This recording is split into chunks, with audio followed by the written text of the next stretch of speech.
Thank you for joining Purple Turtle Solutions. How is everybody today? Purple Turtle Solution, where'd that come from? Let's start again, shall we? Purple Mumble, thank you for joining me today. Been a day and a half so far. As you can tell, I'm completely off kilter, but ready to get streaming. Thank you for joining me, Lord Curtis. We've got M-Sarges on board, of course, Nightmot doing its little old thing in the background. And I believe Fluffy Cheeseburger is floating around out there as well. Good to see you here, Lord Curtis. Seeing that you've hurt your neck, oh, that's not good. I hope you've got someone around you that can give you a nice wee massage to make things feel a little bit better. I'm completely off kilter today, can't wear my contacts, can't see what I'm doing, struggling to read the stream, but we'll try and keep things going as normal.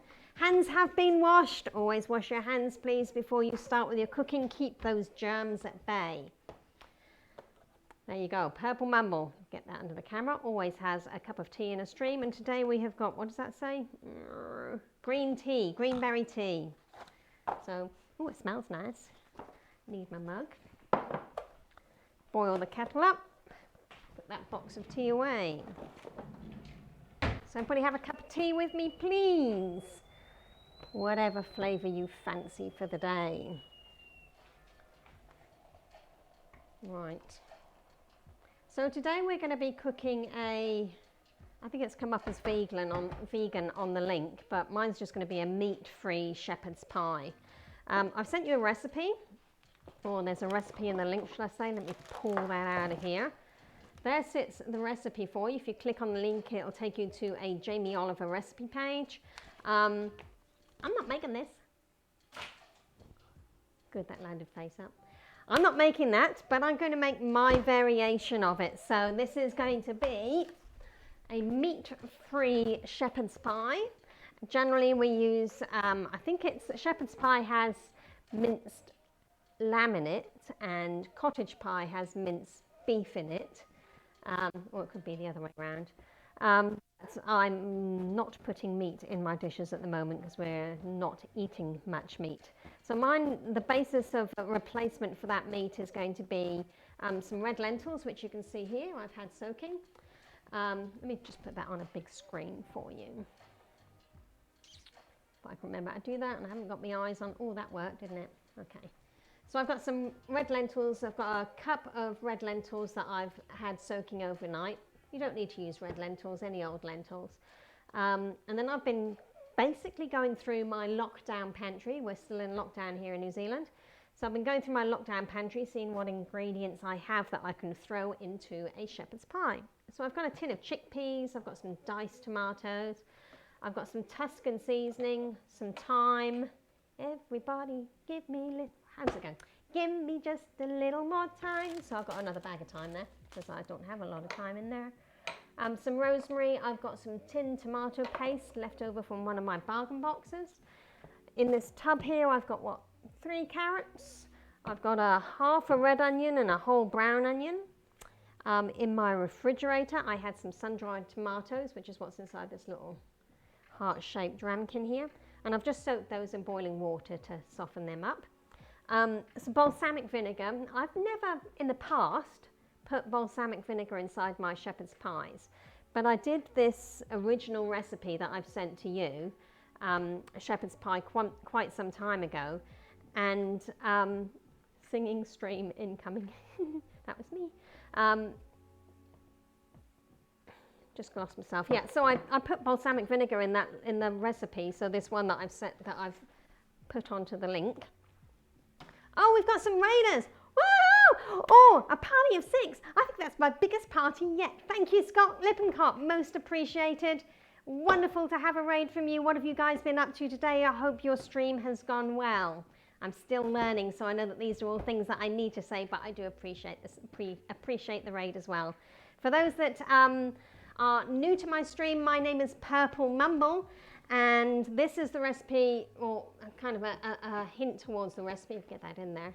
So it's a meatless or vegan or meatless vegetarian shepherd's pie that I'm going to be making. I'm going to be making a variation of this recipe. We are still in lockdown, so I'm basically going to be using ingredients that I have in my pantry as substitutions. She's such a noob. Sorry. Bless. Yeah, so that recipe is a Jamie Oliver recipe.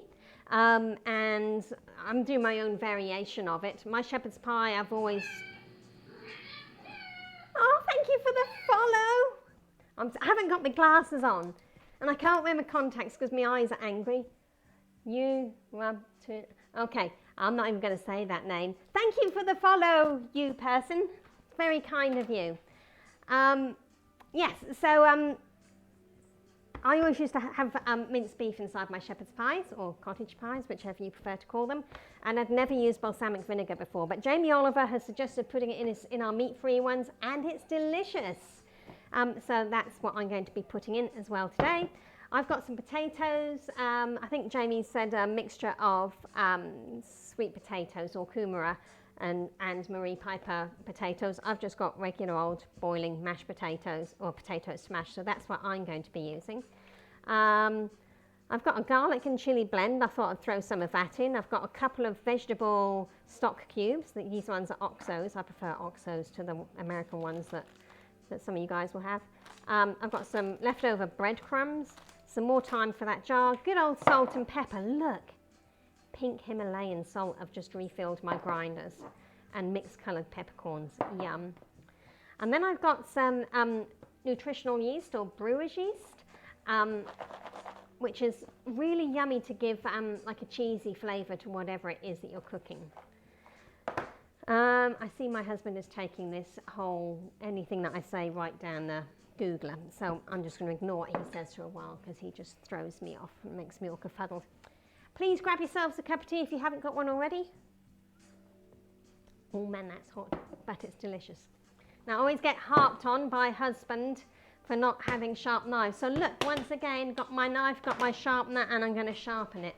So there we go. Number one son used a knife the other day. He goes, "Oh mum, this knife feels sharper than normal. Did you sharpen it?" Oh yeah, maybe. Always wipe your knife off, please, so you don't want those nasty little metal filings getting into your food. So before we start cooking, or start on the main part of the shepherd's pie, we want to get our potatoes underway. So I've boiled my electric kettle full of water, and I've just got like a wodge of potatoes.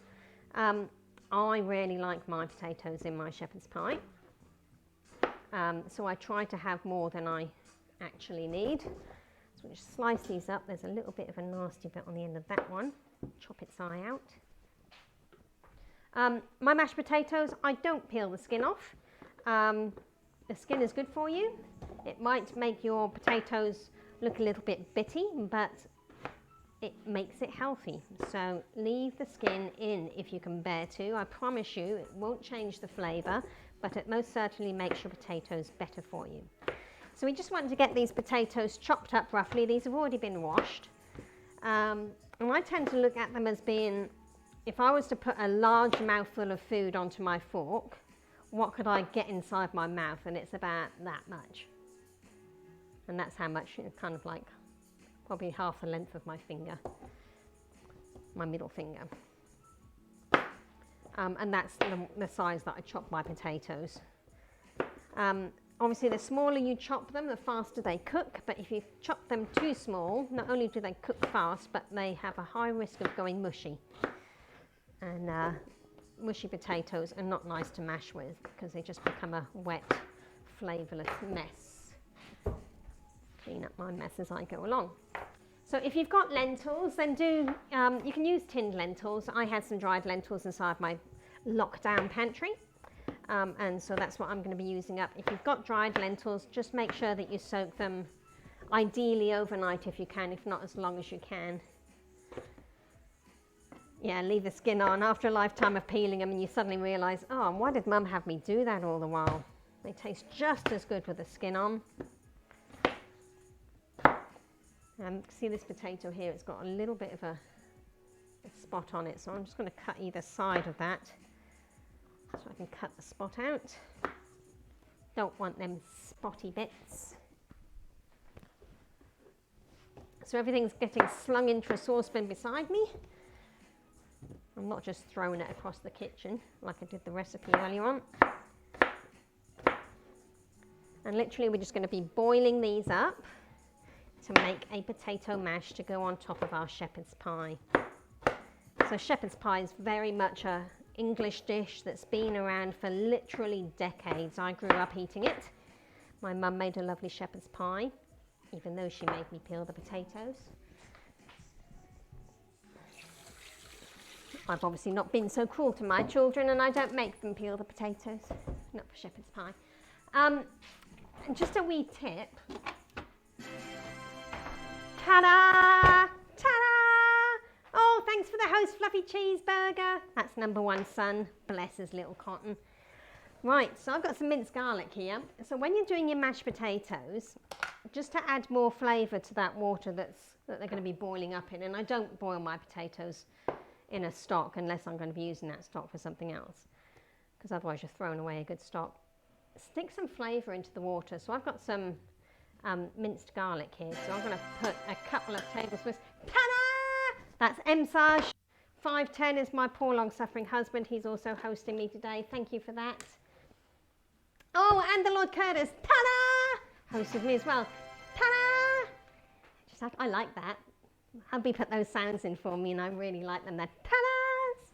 Right, so there you can see my potatoes, and we will slide this pot into view. So I've slammed some garlic into there. You can put salt in as well. I tend not to, because it's really easy to end up with an over-salted meal, and I would rather cut back on how much salt is in my diet, so I don't actually put it in this part of the dish. So I've boiled my jug of water, or kettle of water. Pour that over my spuds. And you can, if you want to, put some diced onion into here. I might sling some in later on. But again, it's a personal taste thing. Make sure you cover your potatoes. You don't want all that steam coming into your kitchen and increasing the humidity level inside your kitchen, which is going to cause mold and mildew. So, slurp on my cup of tea. Yum. The cooking is done now. It's time to share the fun. Oh, I can't read all of that. That's gone really good. Now it's time to share the fun. Molly needs to start the dishes, but the Montopias. Oh, I can't follow all this. This is happening so much. Oh, thank you for the follow. Who have I got? I'm going to put my eyes on so I can read this. It's all happening at once. It's so exciting. Miss Molly makes a raid with 52. Oh my gosh, thank you, Miss Molly Makes. That's very, very kind of you. What did you cook today? I watch Miss Molly Makes all the while. She's a fantastic cook. So thank you so much for the raid. What did you make today? Wow, I've never had so many people coming into my stream. Jabberwocky, and what? 1208 Funky Fresh, M2 Trappy, Boopster, and Hannah Loves Babes. I love babies too. Oh, Ariella, oh, thank you so much for all these follows. You're gonna make me blush. You made dumplings. I've never made dumplings, not from scratch. I've eaten dumplings, delicious things. Oh, how did it go? Did everything turn out fabulously? I'm sure it did. Miss Molly makes amazing food. I wish I was your next door neighbour. Could you imagine the feasts we could share? S. Hermes as follows, Jetty Chrome. Miss Molly makes, oh, so many follows, so much love. Like, yeah, I'm actually getting quite teared up here because I've never had so many so many people join me at my, look, you see? I'm getting quite cooped up here. That's just, I'm really feeling the love. And today, of all days, I went for a walk with number one son today. He and I are number one locked down in a bubble together, just the two of us here in New Zealand. We've been locked down for coming up on 4 weeks now, and no tears in the pie, that's right. We've been locked down for nearly 4 weeks now. Potentially it may get extended, but it's going to be a while before we can start associating with other people. And whereas I can't keep cooking, I can't do two things at once. Oh, my potatoes are cooking. Yeah, there you go. I'm just waiting for them to come to a simmer. Being locked up for so long with his mother is really tough on him. Wheelchairs don't cry, they shout profanities. No, I don't shout profanities. Well, if I drop something, I might yell a profanity. No, I won't. I tend to keep it in, just go ouch. And then tell my husband, see, I don't swear when I drop things. It's been really tough for number one son being locked up with mother. And I know a lot of people miss out on the social aspect of when they're in lockdown. And I actually don't struggle with that so much. For me, it's about hugs. I have always been a very, very huggy person. And number one son is doing his best to provide me with copious amounts of hugs. That following alert is going, that follow alert is going nuts. I know, isn't it? Oh, I just feel so precious. See you in a little bit, Miss Molly Makes. Thank you to her for bringing the raid in. That's just amazing. Ariella, you miss hugs as well. Yeah, so poor number one son is constantly getting bombarded with hugs from me. And yeah, he might be a little bit over it actually, but I miss hugs. So yeah. My mum makes me clean my room. Yeah, I've been trying to get my son to clean his room, but hey, I say, go clean your room, so he just kind of reorganizes things for a little bit tired. I said, no, could you make your bed? So he makes his bed. Do you think you could dust and maybe vacuum as well? It's like, no, not just your dressing table. Could you dust your bedside? No, when you vacuum, could you vacuum under? Yeah, anyway. Enough about that. He does what he thinks is enough to keep me quiet for a small while. Oh, you're super huggy too? Yeah, it's tough. It's really tough. Men have floordrobes, that's right. I'm just going to move these potatoes onto my big hob, or my big stove top, you might call it, because I've only got one induction ring.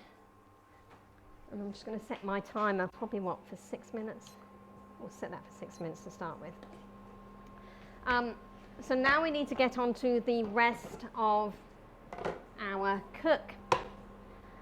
So excuse me whilst I don't, yeah, after lockdown I'm getting a new countertop. I don't know how long it's going to take to get it to me, because I know they're very behind in all of the deals they're supposed to be doing for everybody else, but I am getting a new countertop, and I'm really looking forward to that. So let me just grab out. So what I've got here is a jar of sun-dried tomatoes in oil. So thank you for putting the time into chat. That's very kind of you. I do have my timer, so when that squeals, I will be able to hear that squealing. And I've just used the oil out of this sun-dried tomatoes. And I might have to use a couple of those sun-dried tomatoes out of there as well. And we're going to be using that to do our basic cooking in. So that's a wee tip from me. Don't throw that oil away. It's valuable. So a basic shepherd's pie, we've got to start with the base ingredients. So I've got sun-dried tomato I shall chop up and throw in as well. I've got a red onion here. You can use whatever onion you've got. I'm just using the red because that's what's inside my refrigerator and needs using up. Lockdown cooking means you use the ingredients that you have to hand, because you're not able to make your regular frequent trips out to the supermarket to stock at the pantry. So this just goes to show that you don't have to have what's on the recipe. A lot of the new chefs, young and up-and-coming chefs out there, don't realise that you don't have to have exactly what's on the recipe. So I'm comfortable enough with cooking this that I know what ingredients I can substitute. Some recipes I'm still learning about, but doing this meat-free, I think I can figure my way through. So that's my red onion. I'm just going to throw that into my frying pan.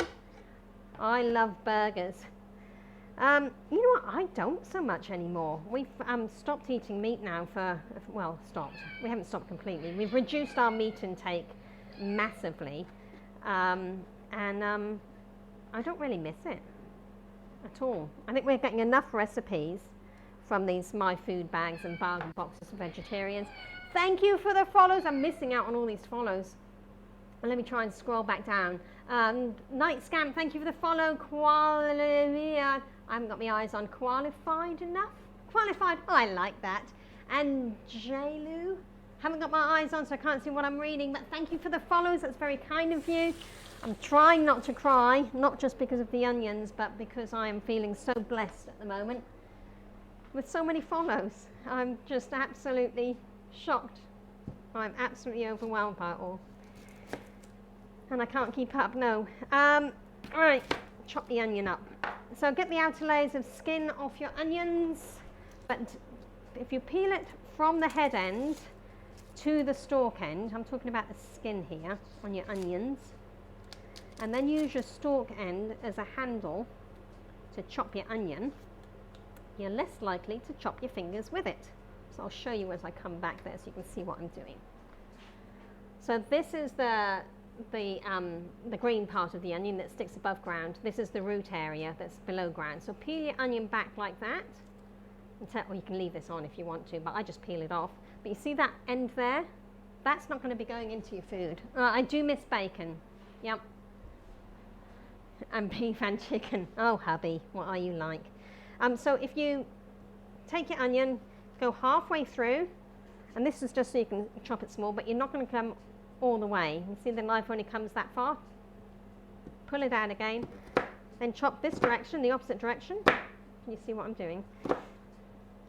Again, not all the way to the stalk, or all the way to the root. And then when you chop it the other direction, it dices up into nice little pieces for you. And when you get to this point here, just trim yourself around that root part. And my eyes are watering. I'm going to have to run off and grab that Kleenex again in a minute. Throw your root away, put it inside your composter. If you have one, I don't. As I say, some of this onion, if you want to, throw it inside your potatoes as they're cooking as well. I can't be bothered. My shepherd's pie from one week to the next, or one cook to the next, and never the same.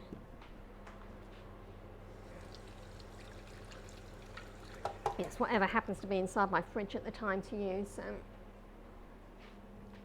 And meat, yeah.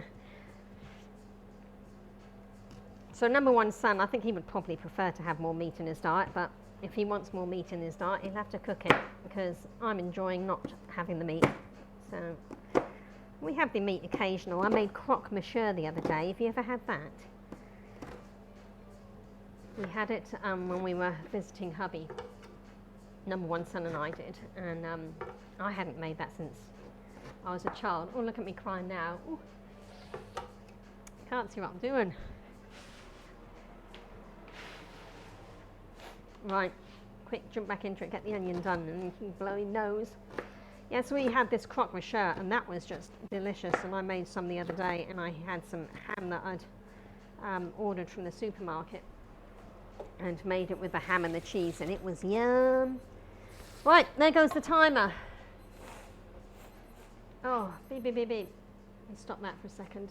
Check my potatoes, get rid of these onions.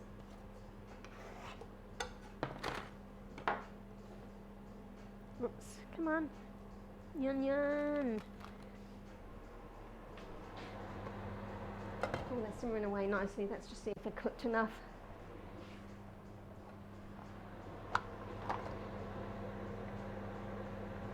Nope. We'll give them another 5. 5 more minutes. Set your timers, please. Start. Oh no, not 6. 5, I said. There she goes. Right, I have to step aside because I have got to blow my nose because my eyes are watering dreadful. I'll be back.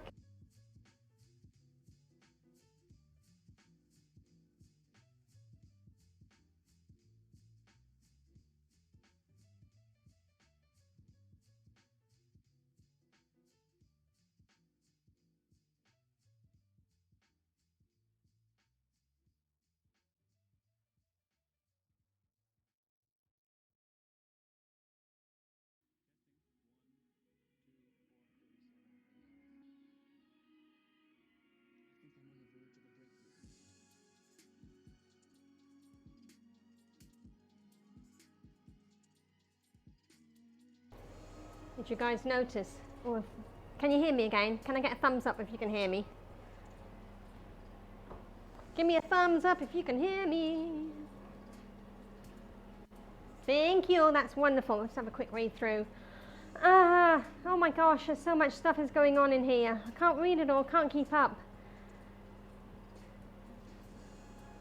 Draw the line at veggie tacos. No, use jackfruit. Jackfruit is wonderful stuff.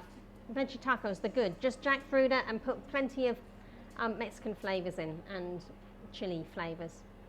Honestly, you'll really, really like it. My eyes are still watering.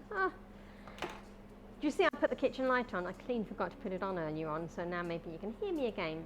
Yeah, so jackfruit has got a meat texture to it. They tell you to take the seeds out and throw them away. Don't. There's nothing wrong with eating the seeds. I double checked on that. So, fluffy cheeseburger.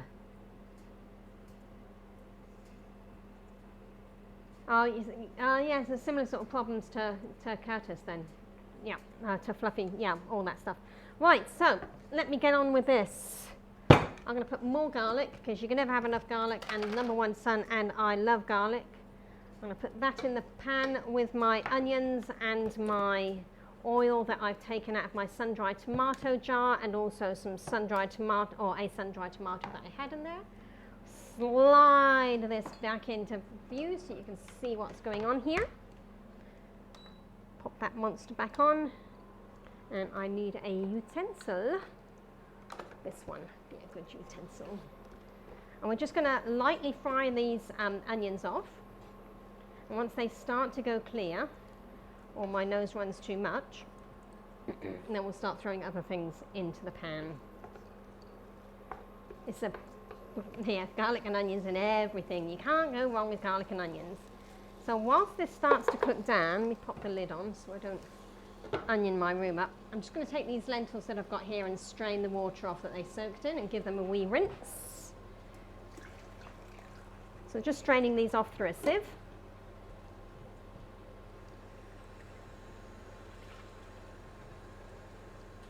And these are what are going to help give the meaty texture to my shepherd's pie, along with some mushrooms that I've got inside the fridge. I've meant to put on the bench top and I'd forgotten, but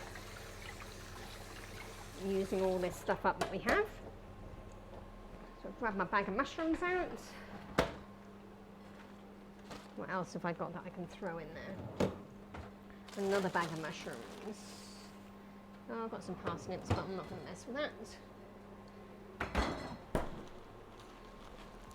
So I've got mushrooms here. You know what I've forgotten to do? I'm going to turn my hob off. These carrots I was going to pop inside as well. So I'm quickly going to dice these up. These have already been washed, so I'm just going to top and tail them. Again, a vegetable I'm not going to peel.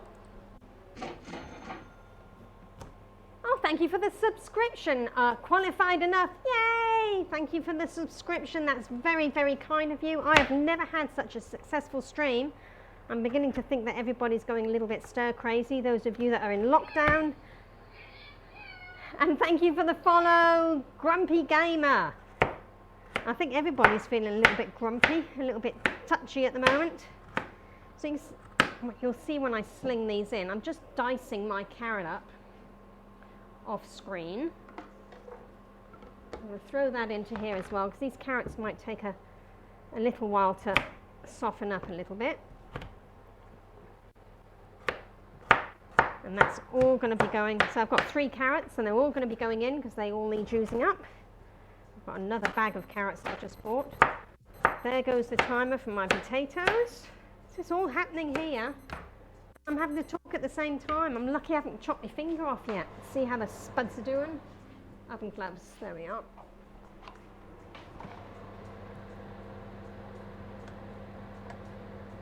Yeah, they're about done. So I'm just going to turn the heat off on those, but I shall leave them to sit in the hot water so they'll soften just a little bit more. And get these other 2 carrots into here. So that's 1 carrot.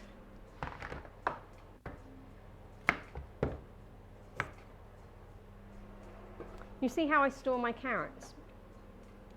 When you get your carrots from the supermarket, bring them home, take a paper towel or kitchen towel, whatever it is you call it, wherever it is you live, and pop that in the bottom of your container, and that picks up any excess moisture from your veg that sits inside there. So it's a good way to store carrots or parsnips, any root vegetables really. And then pop that into your refrigerator, and your root veggies will last an awful lot longer if they're stored that way.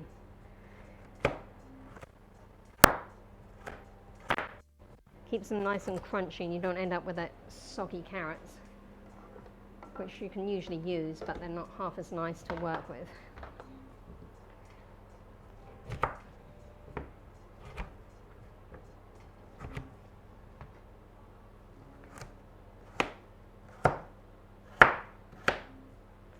Right, there's the second carrot. One more to go. Great way to get the extra veg into your diet. So even if you were doing a meat version, I would still recommend throwing vegetables into your shepherd's pie. And if you were doing the meat version, you would just cook up your mince or of whatever type of mince you have. So that could either be minced lamb, minced beef, minced pork even, although I've never had a minced pork pie like this. But yeah, you just brown your mince along with your onion, and your recipe will pretty much carry on almost the same as I am, but you might want to omit the lentils and the chickpeas that I'm going to be throwing in here. And that would be a regular shepherd's pie I'm used to make.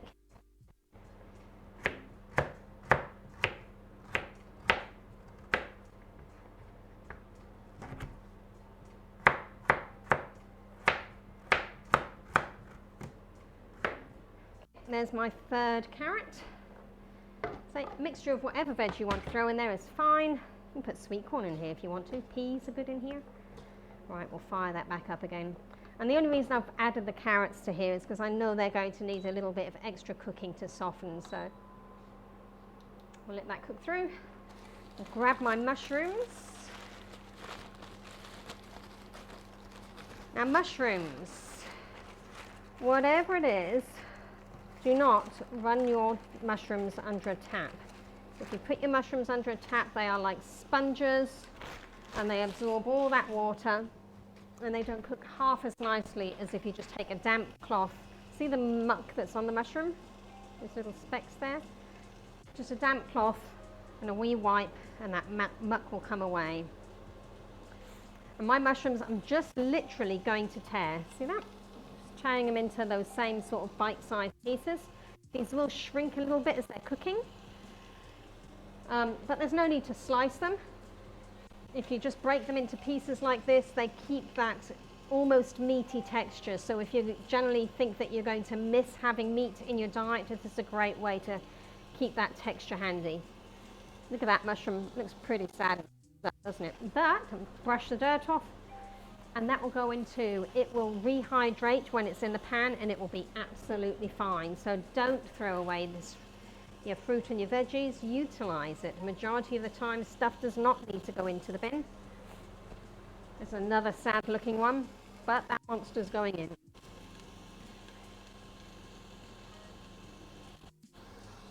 Give this a quick stir.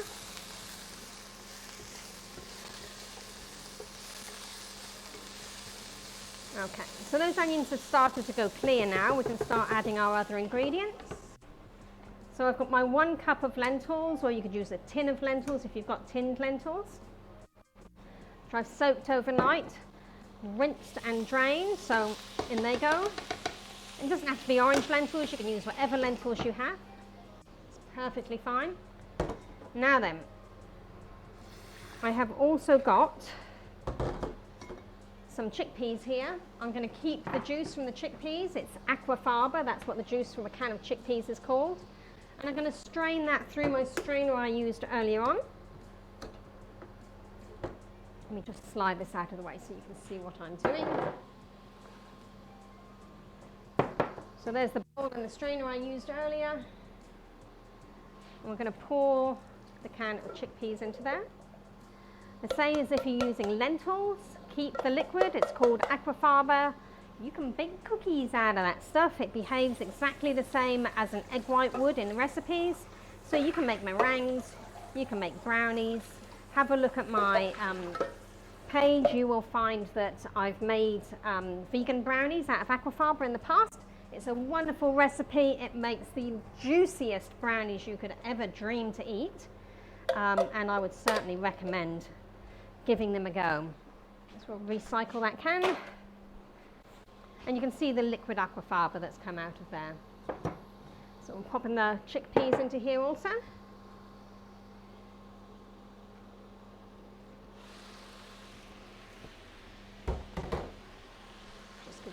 a wee stir up. Where did I put my spatula? There it is.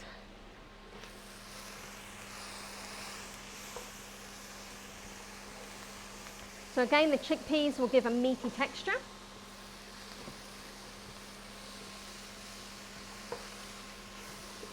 I need a little bit more liquid inside of here now, so I'm going to throw in some sun-dried tomatoes that I had inside my refrigerator. They were dried ones. I've added boiling water to them. There's probably a couple of tablespoons in there with them, with the boiling water. So a couple of tablespoons of sun-dried tomatoes. Again, it's just stuff that I had inside my pantry, in my refrigerator. I just want to use it up. Silly to let it go to waste. Here's some of those mushrooms that I was tearing apart earlier. We'll throw them in. A few more mushrooms. Where's that dishcloth?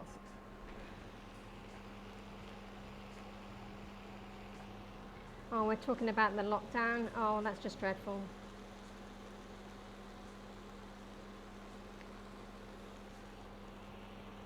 It's a scary world that we're living in at the moment, isn't it? And who knows what the future will hold, but one thing for sure is we all need to pull together. And it's no good someone half-arsing this job. It's painful, but it's got to be done. Right, into this I'm going to sling a tin of tomatoes.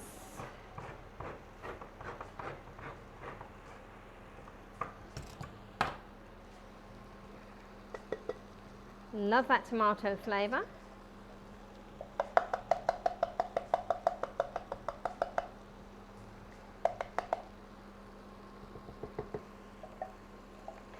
Thank you, Saj, for keeping up on the stream for me and answering questions as they're coming along. It's kind of hard for me to do both at the same time and keep an eye on my cook without burning it.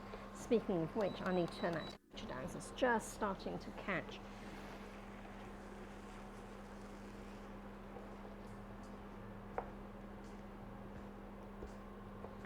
Okay, I need a little bit more liquid asides in here. These lentils are obviously going to take on more liquid as they cook. So back to my hot water that I've got. And just so that it won't be pure water that's going into here, I'll sling in a couple of my vegetable stock cubes. Oh, I meant to pour the water into that can so I can get the rest of the flavour out. Never mind.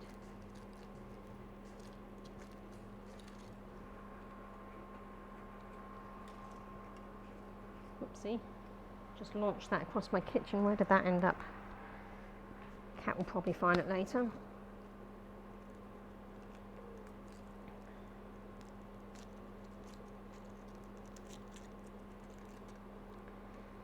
I'm just seeing something about how communities are pulling together. Sorry, I haven't got my glasses on, so it's amazing how communities do pull together.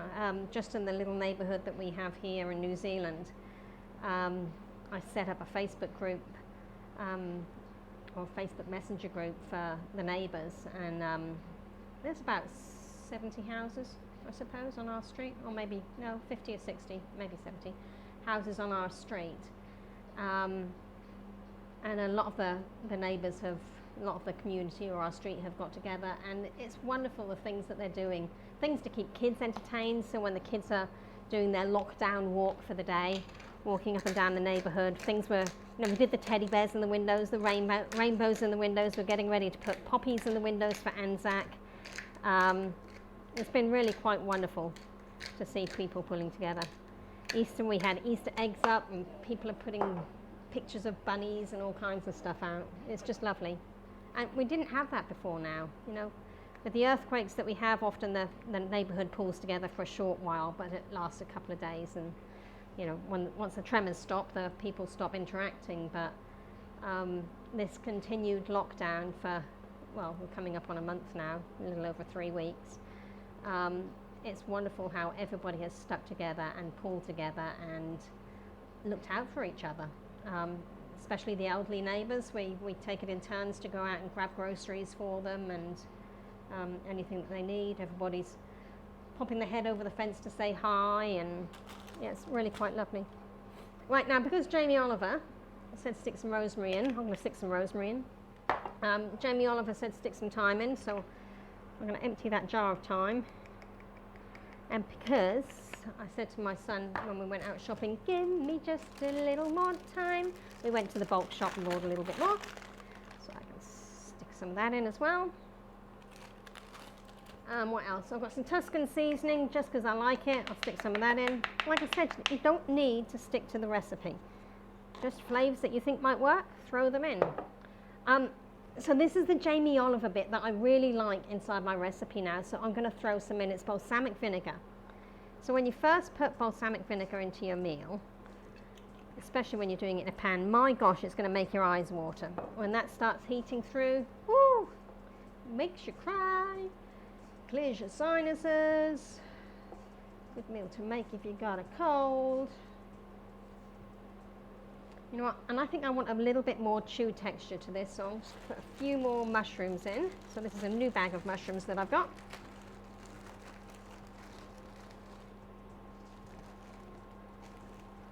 Just wipe them down with a cloth if they're a little bit grimy. Pop the stalk out of the center and break it into 5 or 6 pieces, and it all goes into the dish. And this will keep giving that the texture of a meat, so it gives a little bit of bite to the cook.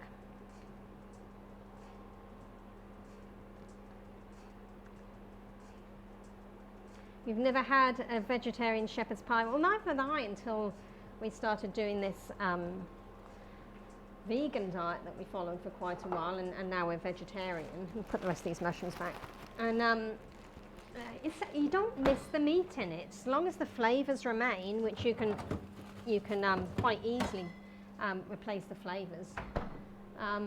Because predominantly shepherd's pie, you've got that kind of a tomatoey base to it.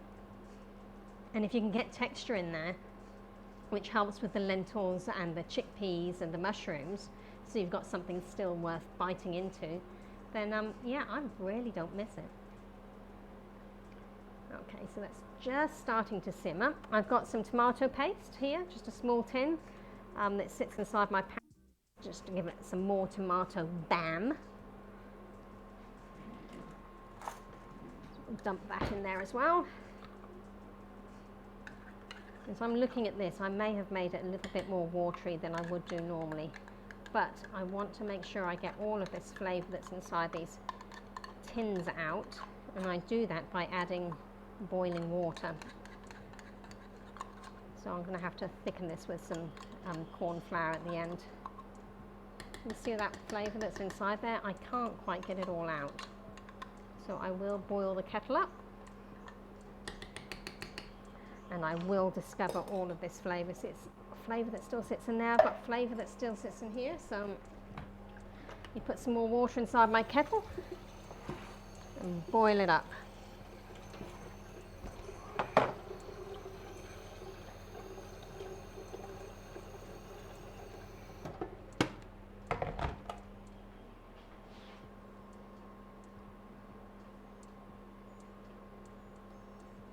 Stir all of that paste through.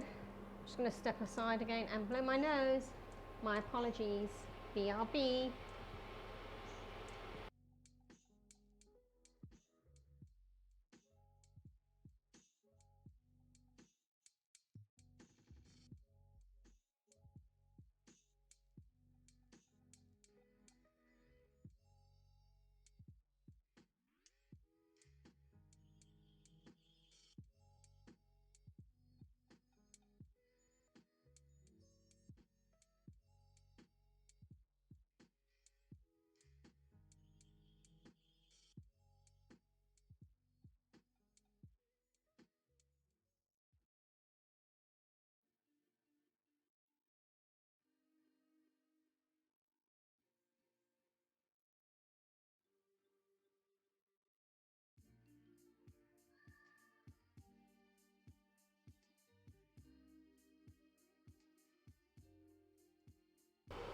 Right, I'm back.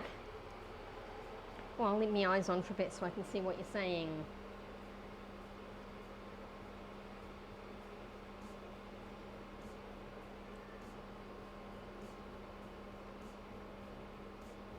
Blowing a nose is a no, it's not. There's no way I'd ever do that. And the weather hasn't been too bad during your lockdown. Well, if you've got a garden to get out into, then that's a good thing, isn't it?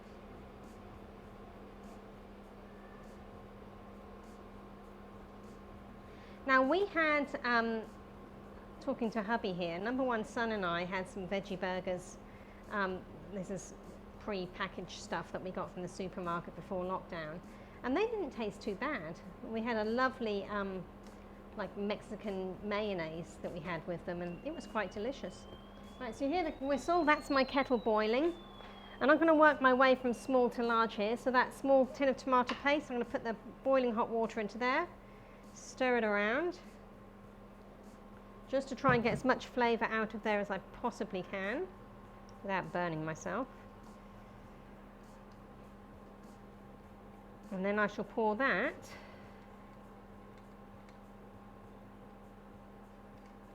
yummy flavoursome juice into my sun-dried tomato jar. See how I've got the flavour out there? Brilliant, hey? Now pick up that sun-dried tomato flavour out of that ramekin, pour that into here. See how I've cleaned that out? Well, it's a treat, I'm telling you. And all this flavour would have disappeared. And I'm just going to swirl that around inside the bottom there, pick up the flavours from the sides of the can.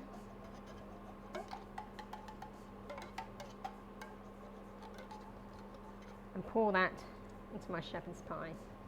Look at that can, almost clean. Don't let the flavour go to waste, peeps. Clear this mess up a little bit.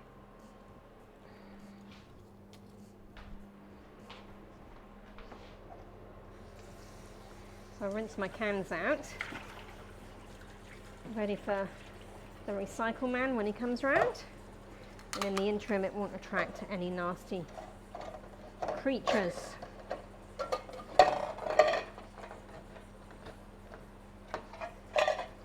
That lid to go in there.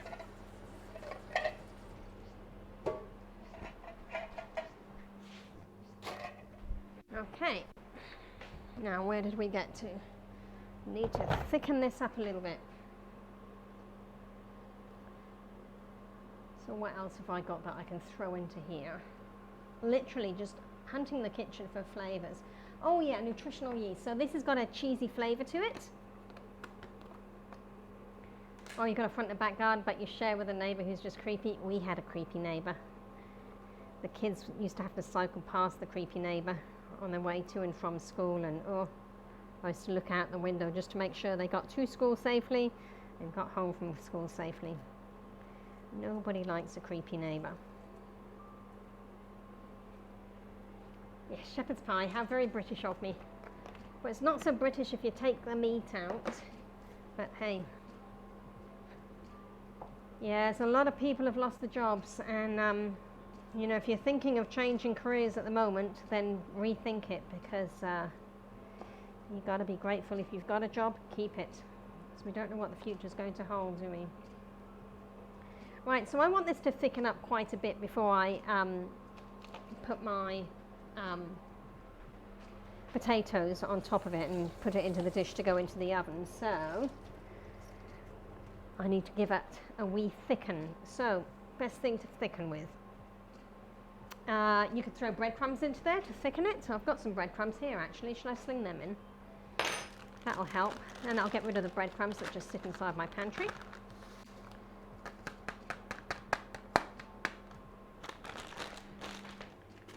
So we're using up all my little food scraps here. Oh, don't expect me to say that as a name. Thank you for the follow. Oh my gosh, it looks like a hangman with an easel and very Asian language that I can't follow. But I do thank you for your follow. Yay, it's lovely to have you on board. I hope you're enjoying what you're seeing. If you haven't seen the full stream, then please jump in, and after we've got to the end of this cook, have a look on my channel and you should be able to see the full stream. If you !mark recipe, it will give you an idea of what it is that I'm cooking. So actually those breadcrumbs have worked quite well to thicken this up. Can you see the difference now? It probably looks very yellow. As I'm looking at the monitor that I've got here, it looks quite yellow. It's actually a very red colour. These are incredibly orange carrots, and the tomatoes beside them are very, very red, and the mushrooms are taking on an orangey tinge from the sauce. Now, is there anything else I might want to throw into there? I might have a taste, actually. You know what, I haven't put any salt in, have I?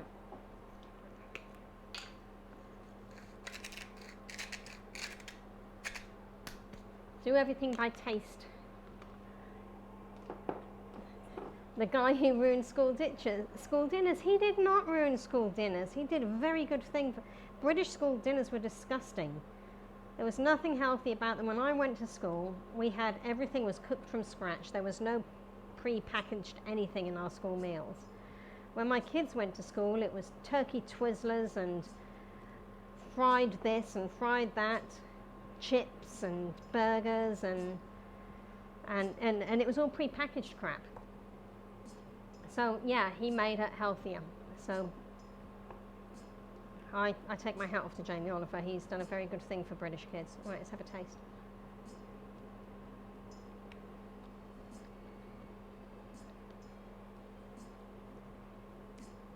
It's missing something. I know what I'll put in. Something very, very British, if I can find it. Worcester sauce, or you might call it Worcestershire sauce or Worcestershire sauce. It's Worcester sauce. So sling some of that in. What should I put in? Jamie Oliver doesn't say to put this in, but I always do. So I should have probably put that in before I put the salt in, because it's very high in sodium. Let's have another time. Oh, something else I always put in that I haven't put in. It's probably what I'm missing. Shock horror for all of you that are watching this now. What on earth did she put that in for, you were just saying? So you stir in the Worcester sauce, and I'll show you my magic ingredient. And you'd be surprised when I show you my magic ingredient how much of a difference it will make to your cooking. So remember, this is a savoury dish we're cooking here. Back in my day.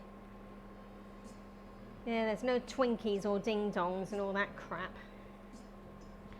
Zebra cakes. So I'm going to put in some raw sugar. About a dessert spoonful.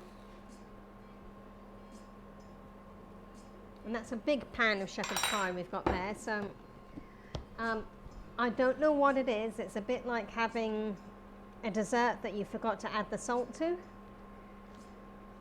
Add a little bit of sugar to your shepherd's pie or your bolognese sauce, a very similar sauce. Add a little bit of sugar. I use raw sugar, a more natural sugar than white processed sugar is. It's a lot less processed. You could use honey. I like to use the raw sugar. I think it adds a nice after flavour to food as well. So in desserts you get a toffiness out of the raw sugar. Stir that through and have another taste. Where's that spoon? I'll use that one now.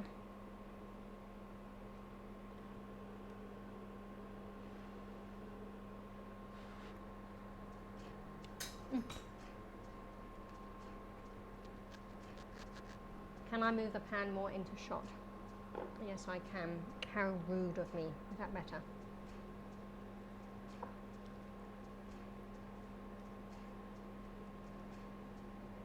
Yep, that's beginning to look and taste very good. I'm still missing something though. Let me have a peek in my refrigerator. What else can I throw in there that I haven't thrown in there yet?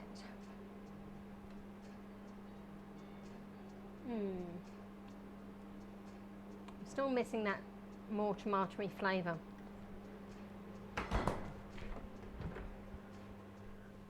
Here we go, I'll pop this in.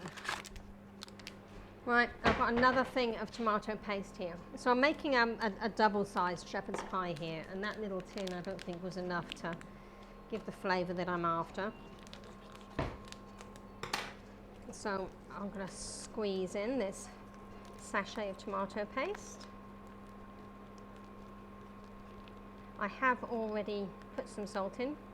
I will give it another taste before I put more salt in, because Worcester sauce in itself is quite salty, and I put a fair amount of salt in prior to that.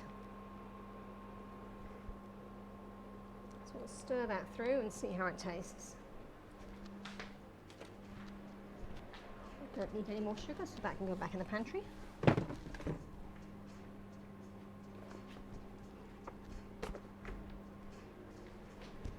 Something else you can use, well, I'll get all the versions out of my pantry that I have. And some of these are vegetarian, some of these aren't vegetarian, but they're inside my pantry and they need using up, so actually I'll probably use one of these. In the UK, we have Marmite. Oh my gosh, delicious stuff. Rich in B vitamins, 100% vegetarian. There you go, Marmite. In New Zealand, they tend to like this sanitarium Marmite. Blech, it's disgusting stuff. I hate it. I bought the jar. We've had it for ages. I refuse to throw it out, but you can put the flavour into here. And it's got a beefy smell to it. I'll get a clean spoon. It's got a beefy smell to it, and because I refuse to throw anything out that I can use somewhere else, I am going to throw a teaspoon of that into here. And what I'll do, when this jar is empty, I'll still keep the jar because I'll be filling that with boiling water and utilising all the flavour that sits inside that jar. I'm only putting that in because I want to get rid of it, but you can put Marmite or Promite or whatever. There's the Promite. Oh, this is the Kiwi version of this. This costs an absolute arm and a leg here in New Zealand. It's a British made product. Promite, I think it's made in Australia, or it might be made in New Zealand, but it's the closest thing we can get out here if we don't want to spend a fortune on Marmite. They say with Marmite, it's a flavour, you either love it or you hate it. But even if you hate the flavour of Marmite, don't be afraid to put it inside your casseroles or your shepherd's pies or your spaghetti sauce bases. You won't taste the flavour per se that you're tasting directly out of the jar, and it does add a whole new level of taste. Just trying to get all of that flavour off the spoon, because as I've mentioned many a time, I don't like leaving flavour behind. I'll use that in a minute for another taste test after I've stirred this through, and I think this might just about be ready. So it's on a very slow simmer at the moment. And I'll probably leave it on that slow simmer just to help these carrots cook through and the lentils to soften a little bit. And as I said before, you don't have to use dried lentils. You don't have to use orange lentils. Lentils are there as a meat replacement. I've got lentils as a good meat replacement, as are the chickpeas, as are the mushrooms. You can do a variation of those. You could use a tin of 5 bean mix. It's basically getting this texture and sauce flavour right is what you're after, and that's where all those additional seasonings come into it. Yeah, I've forgotten all the ingredients. You want to know all the ingredients, ho bitches, then yeah, go back to the beginning of the stream and start making note. Right, and I never use the same ingredients twice. A lot of my cooking is toss it in cooking, see what you can come up with. We're lockdown cooking at the moment, so yeah, the flavour is what the flavour's going to be. Let's have a wee taste.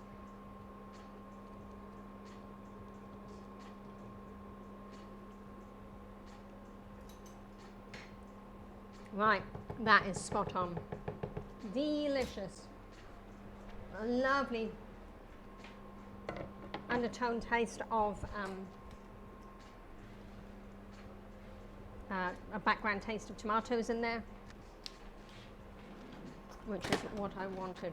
So I'll slide this out of the way now, and we're going to get onto the smashing part of the cook where we smash our potatoes.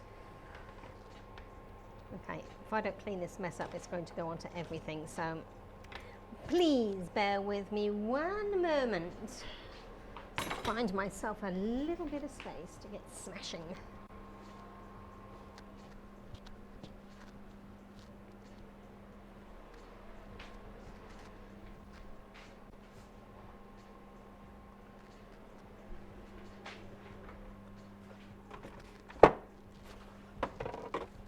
And I'm off to blow my nose again.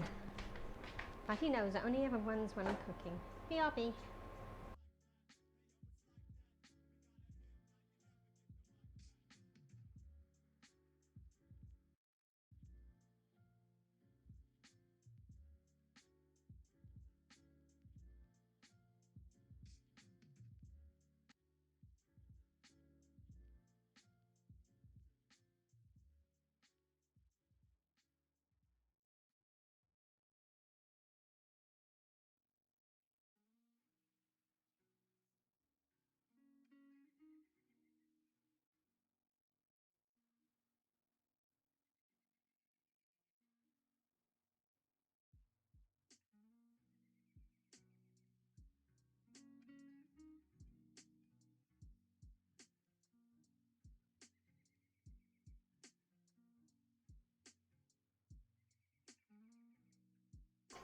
Rightio, can you guys hear me again? Yeah, bear with. So, there's my potatoes that I boiled up earlier, and they've boiled up with some garlic. I'm going to use this colander that I've utilised a few times now for initially draining my lentils, then for draining my chickpeas so I can save that lovely aquafaba. And I'm going to drain my potatoes through it as well. And the reason I'm draining, you know what time it is? 5 o'clock. I'm going to drain my potatoes through this colander because this fine colander, or fine sieve, because I've got that minced garlic in there as well and I want to savour it. So just take this aside. Now if you want to make a vegetable soup or something or other, it's worth hanging on to that liquid that you've cooked your potatoes in, but I don't plan on doing any. I've got a freezer full at the moment, so.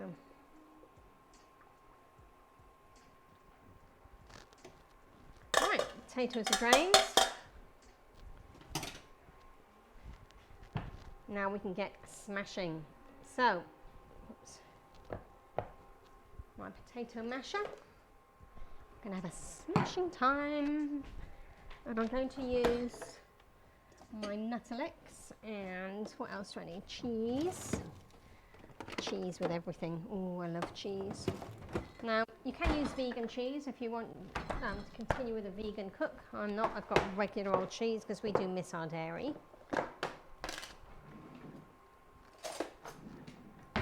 So, you need decent size, my husband's going to like this, knob of butter. Don't use margarine. Margarine does not distill or instill the same flavour as good old butter does.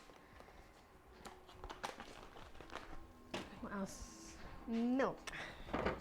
You don't have to use skim milk. You can use any milk that you want to use. If you've got oat milk, soy milk, almond milk, whatever it is that you have, all works just fine.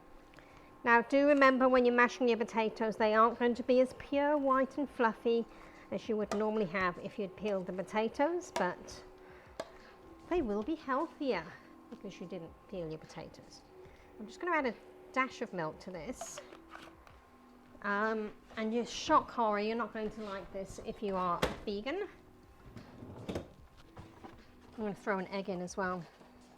And the reason I like to put an egg in is when you cook your mashed potatoes, or make your mashed potatoes, it helps to hold everything together that you've been cooking. So your mashed potatoes, when you throw an egg into there, it pulls the potatoes together. So when it's layered on top of the, Lurpak salted butter, oh, do adore that. And this actually, that butter that I've got, this Nuttolix buttery, that tastes very much like Lurpak. So there you go. So I'm going to be naughty. I'm going to crack an egg into mine. You do not need to crack an egg into yours if you don't want to. If you want to keep this vegan, I always crack into a dish first, just to make sure the egg is healthy. I just like it because when I layer that on top of my shepherd's pie, it helps to keep the potato together as like a little shelf inside the pie, and helps to stop the juices from the shepherd's pie coming up from underneath and through. And that will cook in place once it goes into the oven. So it's a nice texture we've got on our potatoes. Mash them thoroughly. You can put more garlic in now if you want to. If you haven't put any in before, put some in now. I think I've got plenty in there. But I do need some salt and pepper in because I didn't salt the potatoes before, remember?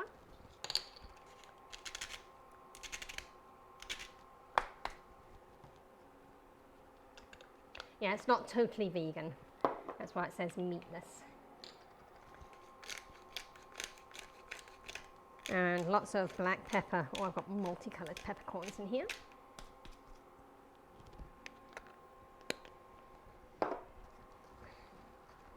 So where we can, we do try to stay vegan in our cook, but there's some things, and it seems like dairy and eggs, we're leaning possibly more towards the vegetarian cook than vegan nowadays, but still I think it's for our sakes it's a healthier diet at least.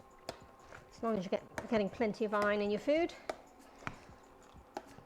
And we take our wonderful little B12, it gets a Monday dosage. We have a Monday dosage of B12 just to make sure that we're keeping up on that B12 vitamin, or vitamin, if you want to call it that.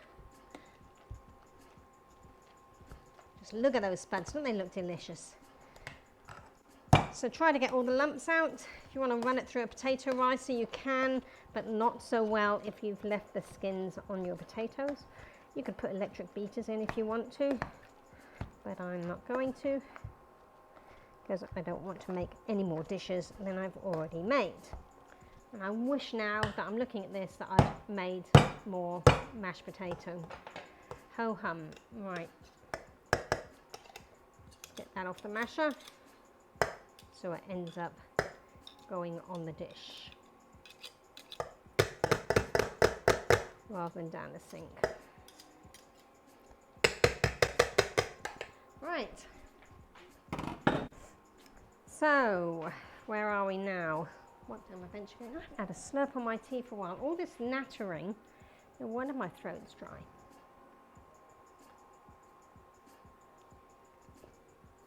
Yeah, even with the skins on, they look good. They do, don't they? And I like the texture that the skins add to it as well.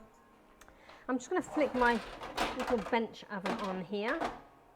If I can lower the shelf in it. It's magnetised and it's not wanting to move. There it goes. So if you have a benchtop oven, utilise it. It uses a lot less electricity than a full-size oven does. I'm going to be making 2 smaller shepherd's pies today. Oh gosh, a piece just fell off my refrigerator. Whoops, I'm going to have to fix that later. That's come off before. Where's the hubby when you need him to fix stuff, eh? Okay. Now I've got a feeling I've forgotten something. Oh, that's right, I was going to put some more yeast in. So again, this gives that cheesy flavour. Actually, I'm not going to use this flaked one. I'll put that one away. I've got another one that I've crushed already. Where is it? There it is.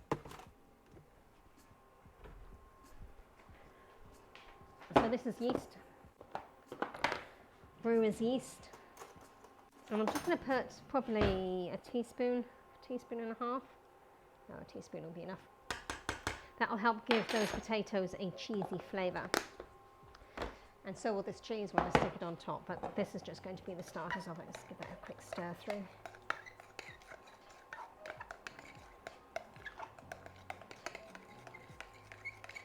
You know what, I went to put my oven on, then I didn't put it on, did I? That was clever of me. Stir this through and I'll go back to it. And if you don't have this brewer's yeast or yeast flakes, don't worry about it. But it does add a lovely cheese flavour to something if you are vegan. Great way of adding a cheese flavour to your diet. So I'm going to set my oven probably to 190. How long is it going to take? As long as it takes for this to brown. So I've got 2 dishes here. Let me move my potatoes out of the way. These are the ones that I'm going to be serving in. Turn off my hob. Let me move this potato out of the way for a second. Oops. Sit over there, potatoes. I'll just get this into place so you can see what's happening. And unplug this after I've cleaned it up. Okay, so I need a big spoon. There we go, perfect.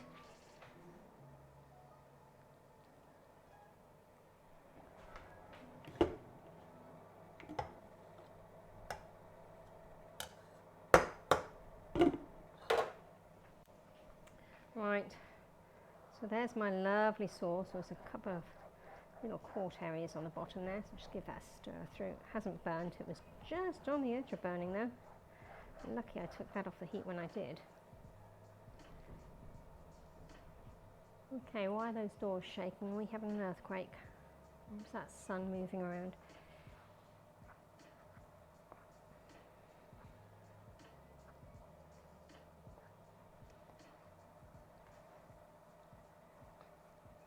So I'm just getting an even mixture of this liquid through. So it's not completely, as I'm moving the sauce around, you can see that there is still some liquid moving around in there, which you want. You just don't want it too wet. So what is it? Kind of a splodge thickness. You need it to be I am hypersensitive to earthquakes. You need the splodge consistency. Does anybody understand what splodge is? This is splodge consistency. Move my dishes in. Splodge. You see how well it spreads out when I splodge it into the dish. That's the consistency you want. The hair in there. So one of these dishes, this one will probably do number one son and I for 2 nights. And you don't really need to have anything else with this. I was toying with the idea of putting some cabbage with it. I've got some cabbage in the refrigerator, but number one son will probably turn his nose up at that. So I really couldn't be bothered to cook anything else tonight. I'm at the end of my cooking tether. So you want really at least minimum 1 inch or 2.5 to 3 centimeter thickness of your meat layer before you put your potato layer on top. So it's kind of a little bit like making up a lasagna, you just don't do multiple layers of it. Anybody that's ever been to England and had shepherd's pie, you know there's got to be potato on top. So I'm leaving enough room on this dish to put plenty of potato on there. I'll dump the rest into here. Now this sauce, if you can't utilize it all, you can use it for spag bowl. It's very, very similar to a spag bowl sauce, meat-free of course. You can use it in casseroles, you could add more liquid to it, have it as a soup. Lots of uses, but I'm just going to make a shepherd's pie today. Actually, we might eat that one, bigger of the two, and have it last us for 3 days. Just because I might not have room inside my freezer for this big dish, but I will have room for that small dish. Try and get everything out of your pan. Oh gosh, that's hot. Oven glove, where are you?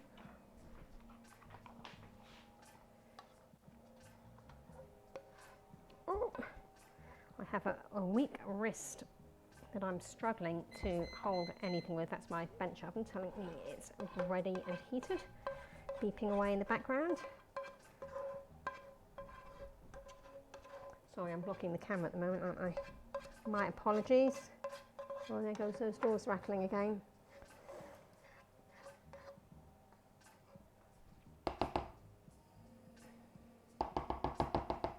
Rightio. Now we're ready for the grand finale, the mashed potato.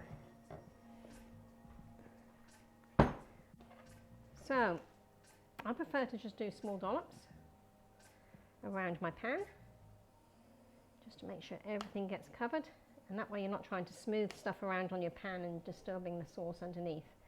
Once again, with the eggs in here, it will help stop the meat layer or the sauce layer coming up through the potato layer by having that egg in place.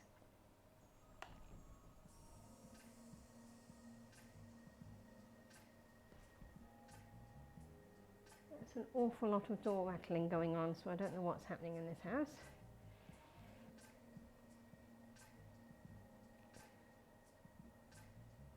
The wind's not really blowing now, so I don't know what the cause is. I don't tend to feel them so much when the earthquakes so much when I'm standing up, but when I'm sitting down or laying down, man, it can be quite horrific. And husband and son managed to sleep right through them. Now, as I'm pulling this mashed potato onto here, I'm beginning to think I'm not going to have enough to do both pies. So I've got to make an executive decision as to whether or not I will sacrifice that other shepherd's pie. What earthquake, this ain't normal. Well, it is in New Zealand. Happen all the time.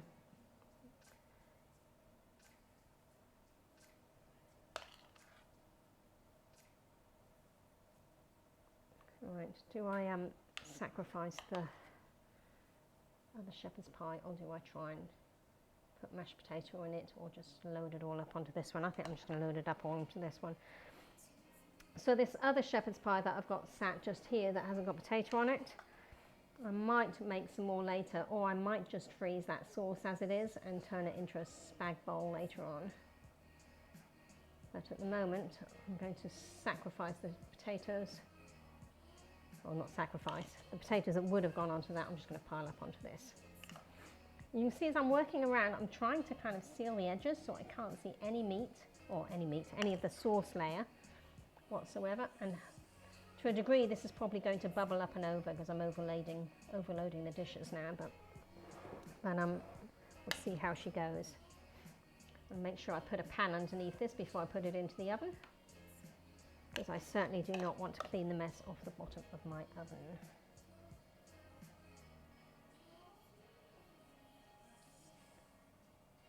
So again, that egg, as it comes down, will help stop this from bubbling over. I can see that corner is going to bubble over no matter what.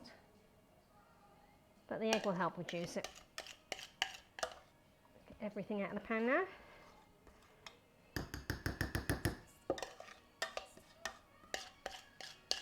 Yeah, I think it was the right decision to save that other dish. And so that'll either be a shepherd's pie with some more potatoes, or it will be a spag bowl or a lasagna on another day. Right, we get a good scraper out. A child depriver. Oh, you know what? My nose is running again. BRB peeps, gotta blow that nose again.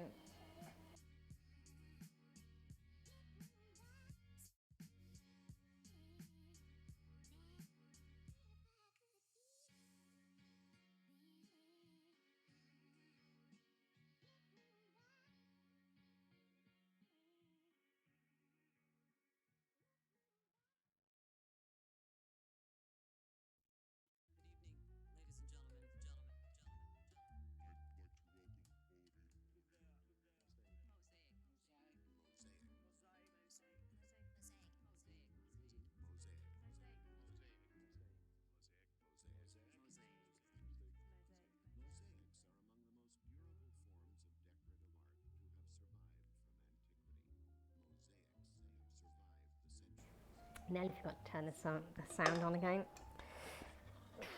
On the mic. Whoops.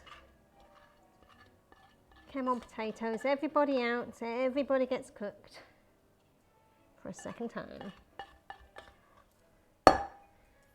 Right. Now, if you want to, you can fluff this up with a fork. The more fluffy bits you have sticking up, the crispier bits become on the top, and that's quite delicious.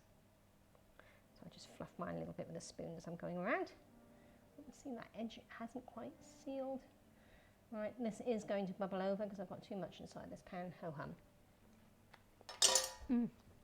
Tastes nice. And finale. Why can't we see or hear the nose blows? You don't need to see or hear the nose blows. That's nasty. Right, I'm going to pop some cheese on top of that and move this dish out of the way that can sit and cool.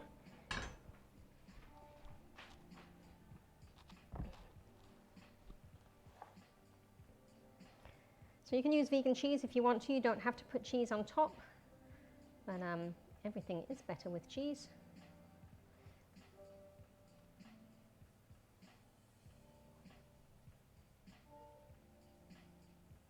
You don't need too much, you just want enough that's going to melt through and help this crisp up nicely. And you don't have to put it on, but I like it. I think Jamie Oliver uses breadcrumbs on top of his shepherd's pie to get those nice crispy bits. This is just my take on Jamie Oliver's pie. And I'm just literally using my lockdown ingredients that I have inside my pantry whilst we remain in lockdown in New Zealand for COVID-19. We'll find out tomorrow how much longer we'll be locked at level 4 for. Yeah, there are some lovely vegan cheeses out there. Number one son isn't overly keen on it. Here's one. Here's one that we use. So this is VZ. It's a dairy-free vegan cheese, and I quite like it. Number one son does not. Okay, so I'm going to place this on another dish before it goes into my oven because I'm quite certain that this is going to bubble over. So let me get some baking paper to help protect that one it's going to bubble over onto.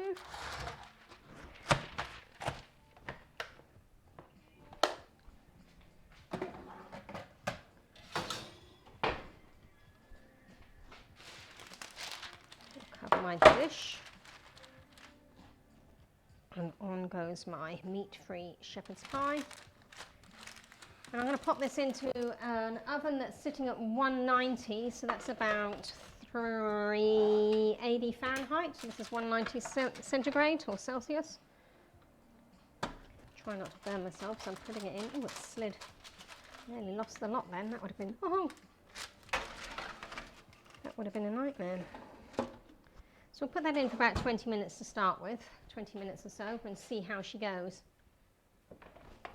And in the interim, whilst we're cooking,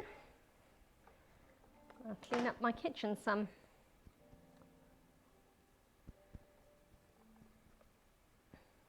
So I'm seeing about if drinking enough and you'll be fine. I think there is a member of the populace, of which I'm included, that they say you rub alcohol into your hands to stop the virus. So surely if you're putting alcohol into your system as well, that will stop the virus.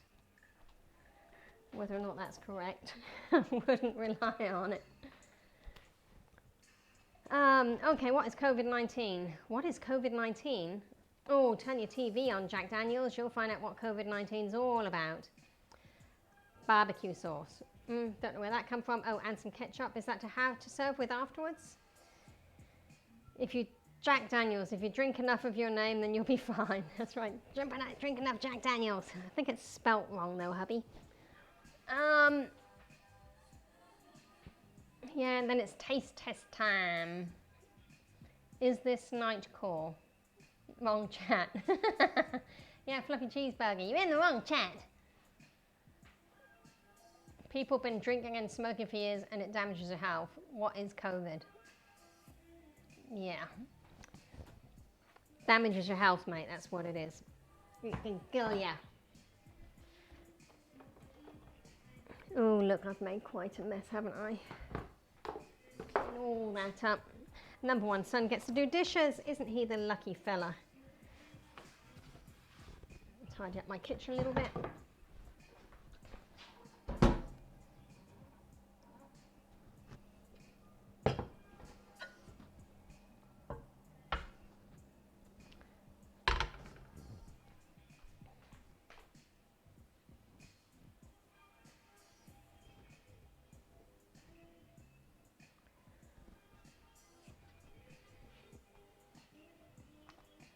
Oh dear, number one son is not going to be happy. I've splattered something onto his keyboard. I'll try and clean that up before he sees it. That's better. He'll never know, and if he's not listening, which I don't think he is,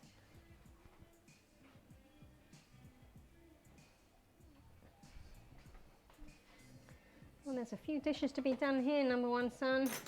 Let me see how much of this I can get into the dishwasher. Save him a bit of a chore at least. I do like my double door dishwasher. Best things that Fisher & Paykel came out with, I tell you. Works a treat. So much more versatile than a regular old one. I think the rest of this is going to have to be done by hand though.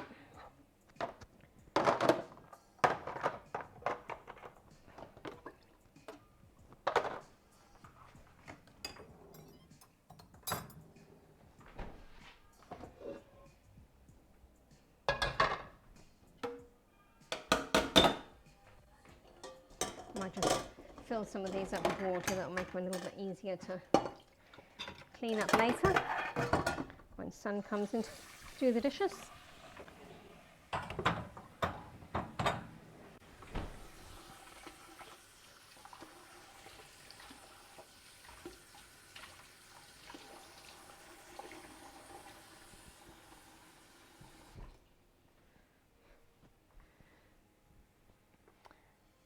Yeah.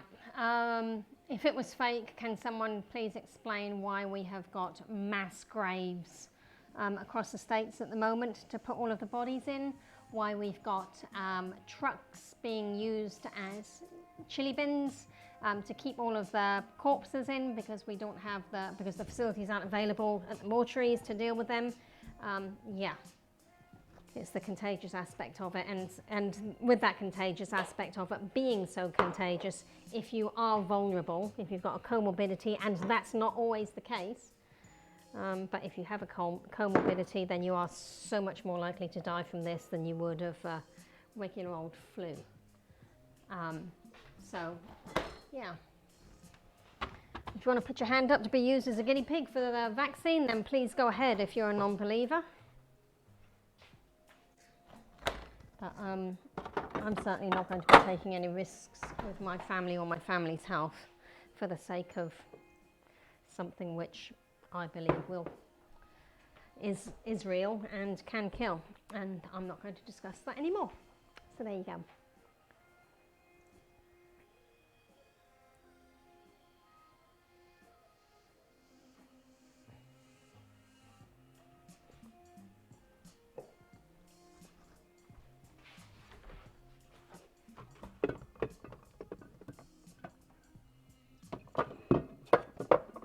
So my pantry's serviced us rather well during this lockdown.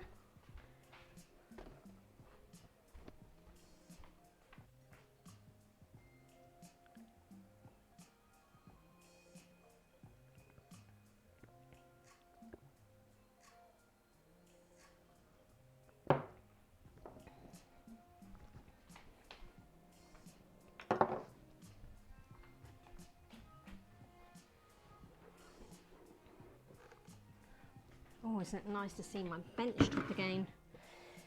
So I don't mind doing these streams, but oh my gosh, I make a mess sometimes.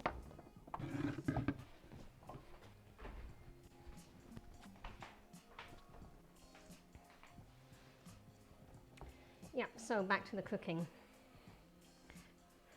And we're not here for a political debate, guys. We're here to cook. And yeah.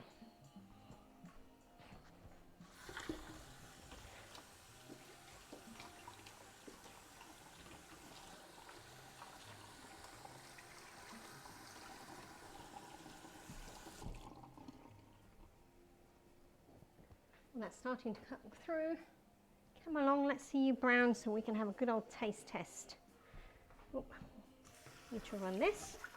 Clean up my onion scraps, my carrot tips.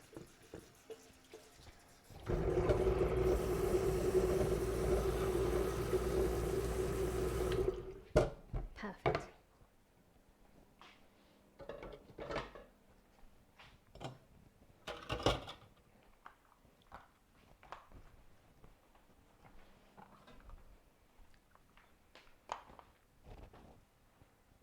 What kind of cheese did I use? It was a non-vegan cheese, so it's a regular old dairy cheese, and I think it's probably a tasty. Let me see if I can dig out the wrapper. Number one son grated it for me earlier on. Oh, it's a mild, it just says mild cheese or a mild cheddar, but you can use whatever it is that you've got inside your pantry, it doesn't really matter. Just any old cheese. Favourite food, everyone, go. Eggs Benny. Yeah, fluffy cheeseburger is definitely the Eggs Benny boy. He loves his Eggs Benny, and that would be with bacon.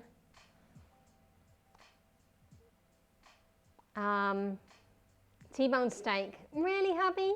You love the T-bone steak? No.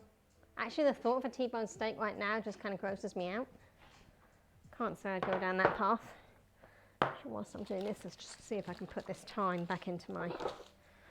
dispense it into my container. T-bone with bacon and cheese. What's my favourite food? My favourite food is something that tastes delicious that I don't have to cook for myself. How's that? Anything else that something delicious that's healthy that somebody else has made for me. We went out to a restaurant one time in Wellington called Seas. And I can't remember what it was that we ordered there. think it was breakfast food, but it was really, really good food. Agreed, hubby? I made him go there. He didn't want to go, and it was his ex-boss that suggested we go. Let me try this place called Seas. And I think that hubby was pleasantly surprised once we got there. It was all vegan food. He had an egg that wasn't an egg. And you couldn't tell that it wasn't an egg. It even looked like an egg when it was on his plate. Pretty amazing, really, what can be done.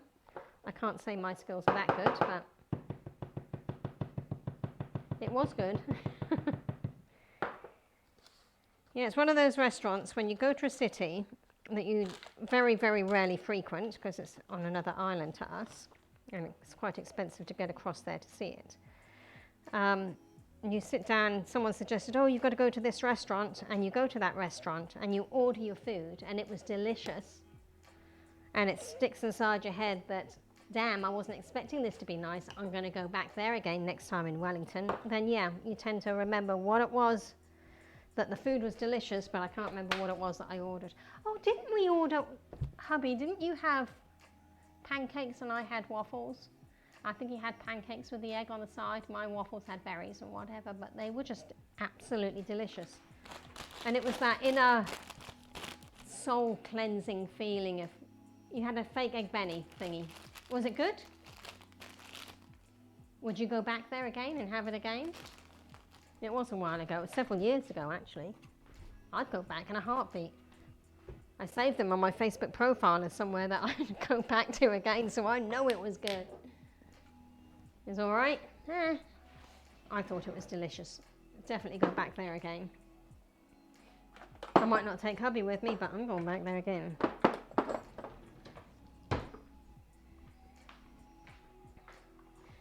It's one of those standout places for me. Stood out above the rest. So now we've got this aquafaba that I can put away, and this is how I take care of my aquafaba. I've got little cup cases, and because I'm not going to be using the aquafaba straight away, this is the juice that came from the can of lentils. There we have it. It wasn't all that. Well, I'm going to go back there. You wanted bacon. And so he only went because I made him go, based on a recommendation from his boss. If he had had a choice, he'd have probably had a burger or some other crap that I wouldn't have liked. Right. So when I cook with my aquafaba, I like to have it in 2 tablespoon measures. So I've got a little jigger here. And I just measure out my 2 tablespoons, pour it into my cupcake cases, and that's how it gets frozen. Get a lid out of my freezer. And I freeze mine on this little ice cream container lid.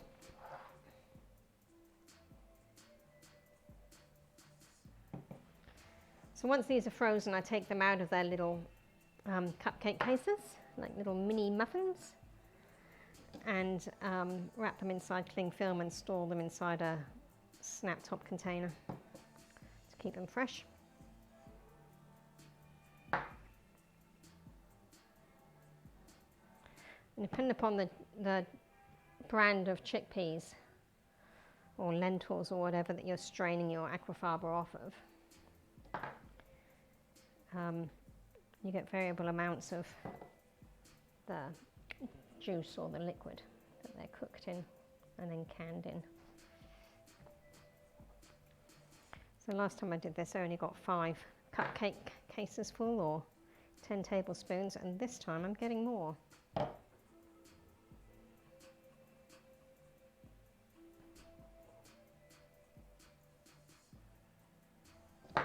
how much more have I got? Not enough to do another one. So there's close to an extra 3 tablespoons over the last time I did this. So this little extra bit, I'll just pour a dribble into each one.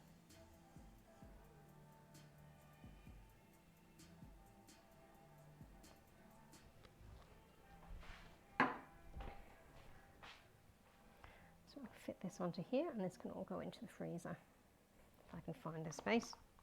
I've been doing a lot of cooking for the freezer. When I cook meals like this, I tend to cook more than I need, and then I freeze the rest of it. But I've not been eating what I've been freezing. I've been doing more cooking than I've been eating, so my freezer runneth over. Where can I put those? Now, why is that not opening all the way? Something's got jammed in the door. Go on, sit in there. Let's squish you down. There you go. That's the way.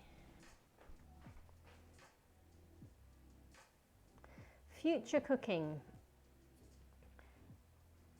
Yep, so this aquafaba is something that you can make vegan brownies out of. You can make cookies out of. There's some cookies actually.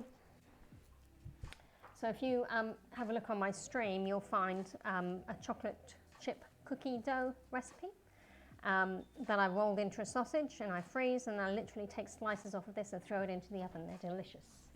Yep, so I'm freezing these little aquafaba cupcake cases for use for another day. There's also a vegan brownie recipe if you have a look on my, so you're freezing my eggs. I'm freezing the aquafaba that can be used as a replacement for egg white. So you can make meringues out of them, you can make brownies out of them, you can make cookies out of them. You can use them in savoury recipes just as something to help bind ingredients together. So I could have used aquafaba inside the mashed potato that we just had, but I had some eggs in my fridge I wanted to use up. So it's a great way of not wasting ingredients. There you go. So if you cook up, a great way if you don't want to go through cooking this whole shepherd's pie thing is drain your chickpeas, your can of chickpeas. The first time you've ever learned something on Twitch. Oh, I'm glad to have educated. Drain your aquafaba off your can of chickpeas. Put your chickpeas inside a blitzer or a food processor. Blitz them down into a paste. Throw in some tahini, some lemon juice, sun-dried tomatoes or olives without the pits inside. And what else? Some salt, some garlic, minced garlic. Blitz it up, make your own hummus. So use those chickpeas, make your own hummus. Wonderful stuff. Have it on bread, have it as a dip or whatever. Then you go back and get that chickpea juice, or aquafaba as it's called, and take a peek on my homepage. You'll find the recipe and the video of me making vegan brownies, and I'm pretty sure the vegan chocolate chip cookie recipe is on there as well. And it's a replacement of eggs, and it's very, very good. So there you go.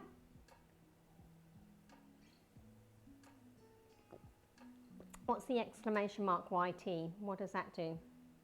Oh, YouTube, yes. So I've got a YouTube channel as well, where you can which is under Purple Mumble, and you can see all of the recipes that have been saved there.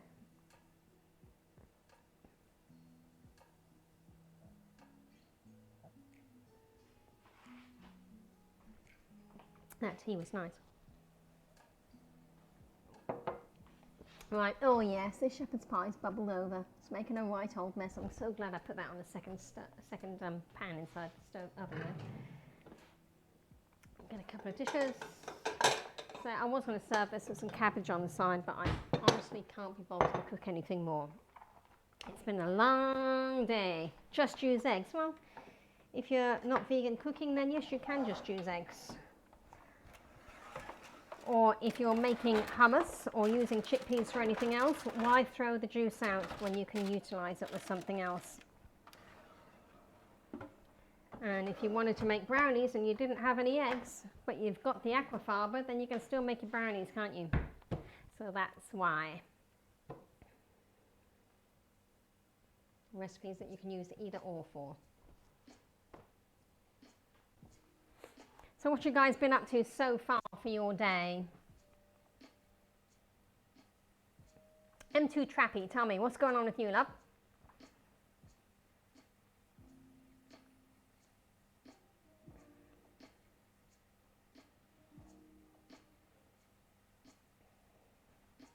I'll grab a stool. My back is aching. Been on my feet for a long time today. I've been insulating above my curtain tracks in my house to try and to make my home more energy efficient. That's the stool that's making the grumbly sounds, not me.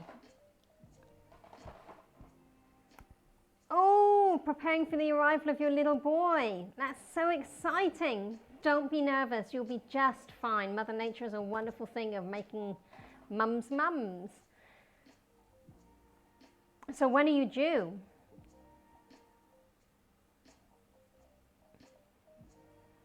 How much longer to go? And both my babies very, very early, so they were both rather sudden arrivals. 3 weeks,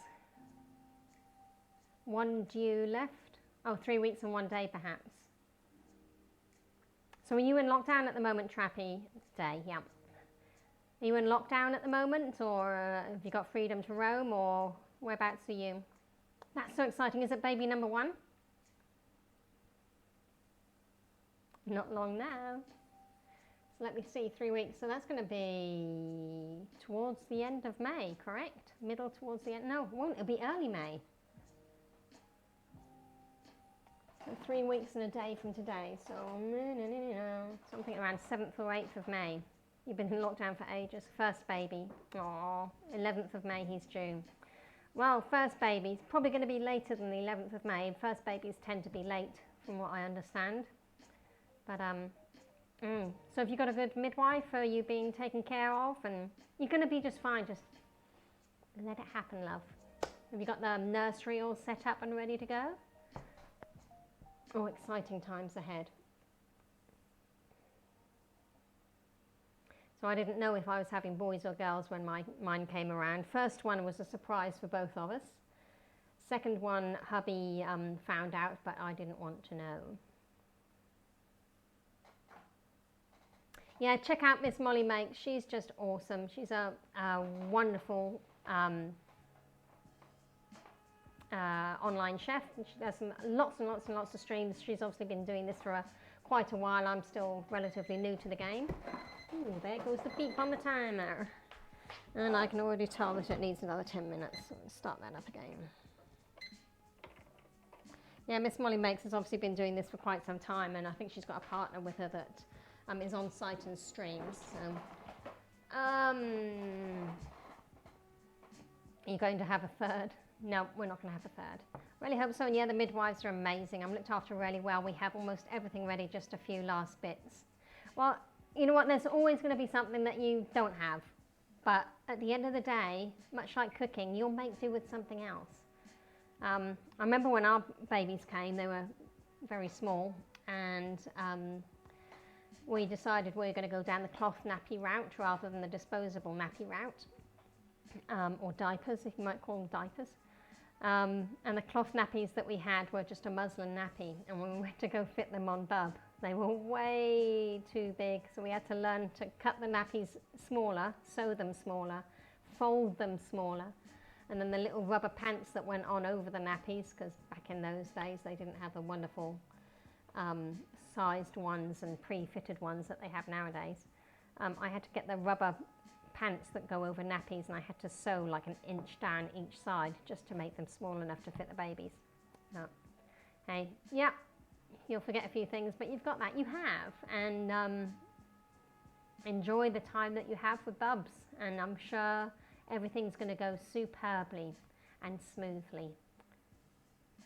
Just exciting times ahead. I'm at the stage now where I have to wait for grandbabies to have all of that joy again, and there's no sign of those on the horizon as yet. But one day, it'll happen. You've got this. You got this. I don't need to tell my kids to appreciate what I've done for them. My kids know. And as any parent would do for their kids, you know, you do. Fluffy cheeseburger is hungry. Fluffy cheeseburger can wait until the shepherd's pie is ready. Anything you can do for your kids, you'll do within reason. but I know my kids are appreciative of what we've done for them, and they've been very fortunate to experience an awful lot more than a lot of other kids have, and there have been times that they've hated that, but as they age they realise how fortunate they've been. No, you're not ready yet.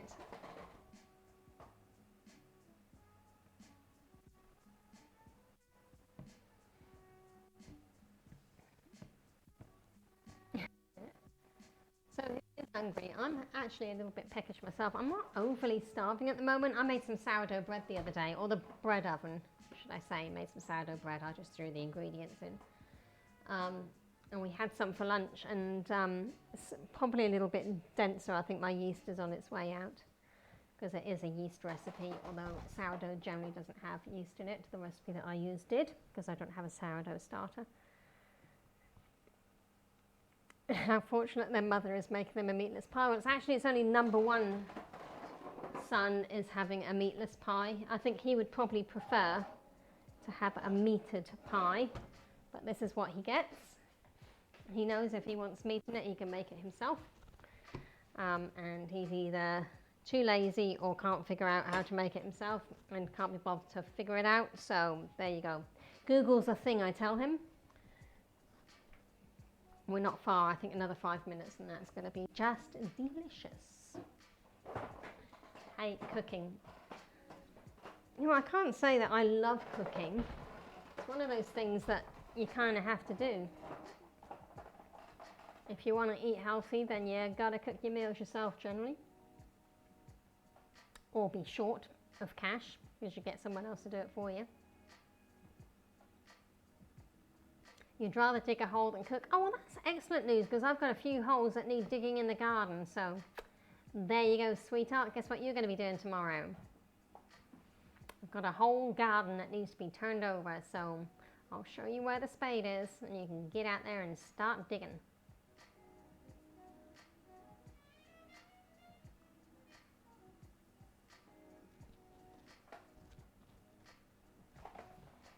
So what are you going to have for dinner tonight, Saj? I know what I'm having. What about you, MT Trappy, and everybody else that's watching? What's for dinner tonight for you guys? Perhaps a meatless shepherd's pie. Give it a go. I say you don't have to have those ingredients that are on Jamie Oliver's recipe. Where is that? Just up here. You don't have to have these ingredients, and if you want to do a meat shepherd's pie, that's absolutely fine too. Whatever suits you. I'm using the ingredients that I have inside my pantry, so I've not stuck to what Jamie's suggested. It's a mix and match kind of a meal. You just need to get a sauce flavour that you like, and yes, slap the potatoes, mashed potatoes on top, and there you go. Bob's your uncle. You've just made yourself a shepherd's pie. Best part of this, throwing it in the oven with that cheese on top. Wow. Gives that nice crispy, crunchy layer to it. Delicious. Probably something with chicken. You're not sure yet. So, oh, bless your heart, you're up so early. I've not done, I wonder what I could do that would be, I've done, because with chicken you kind of really need a white sauce instead of a tomatoey sauce, I think, to put it with potatoes like this, but you could do that. As long as the sauce is on point, you don't mind if there's meat or no meat. Oh, well, let's hope I've got the sauce on point. Jedi Crumb, it's nearly 2 a.m. Oh, man, what are you doing up so late, Jedi? Go to bed, mate. Well, no, go to bed after I finish my stream, and then we'll have a wee raid of somebody afterwards. That's the point. I haven't put a raid tab up. Let's see who's playing around today as well. Cooking Without Looking, she is amazing. So she's streaming at the moment. Oh dear. I don't want that. Mute. Oh gosh. Oh no, I think she's hosting somebody at the moment. Definitely don't want that stuff going on. Oh no, that's Coco Feline. Cuckoo Feline. I don't want to be going to that pathway for sure. Right. Yeah, Cooking Without Looking. So she's streaming at the moment, so we may give her a bit of a raid later on, once we've had our taste test. Massage, 8:50, haven't thought about it yet. Well, I've given you an idea, hubby, you should know. You can't sleep for the life of you, that's tough. Try avoiding caffeine. I have to say that decaf tea bags is what I've been trying in the afternoons. Oh, it's not half as nice as regular tea. So instead of that, I've been trying fruit tea bags instead. And I've got some, is that melatonin? So I'm trying to go down that natural route before I try anything else. But at the end of the day, I'm not working, so I can sleep when I need to sleep. Get it out? Should I get it out? Let me have a look. See? Oh, you know what? I think I possibly can get it out. Oh yeah, that looks right. Oh yeah, that does look very nice. I am so glad I put paper down on this. Let's move this stuff out of the way and slide it in for a better look.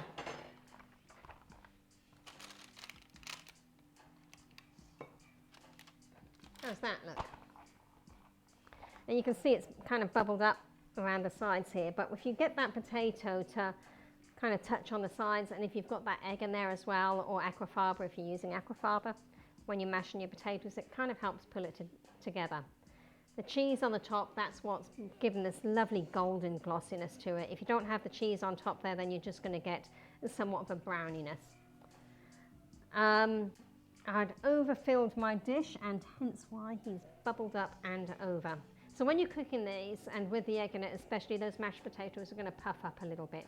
And the weight of that sitting down on top of the sauce helps push the sauce out over the edges. But I'm just going to let that sit for a couple of minutes. As it's sitting and resting, then it'll firm up a little bit inside. And in the meantime, I'll tidy this bench oven up. Oh, it's splattered on the door. I'm going to have to wash that down. Yeah, it is typical of the shepherd's pie. It just, I mean, if you get enough, just a small amount of sauce in there, but plenty of the, and you know, potato on the top, it's kind of sticks to the sides. It's kind of helps stop, because the majority of this is bubbled a little there, bubbled a little there, bubbled a little there, and a bubble a little on this corner. And if I didn't have so much inside that dish, then it wouldn't be doing this. Ho ho the bitches, you're fixing to get yourself blocked, mate. So rein it in, please. Thank you. Right, so who's ready for a taste test? Can you hear that? If I just tap it with my spoon, maybe you'll hear it if I get close enough. Can you hear that, how it's crisped up on top there? Lovely. Thank you, Massage, I appreciate that.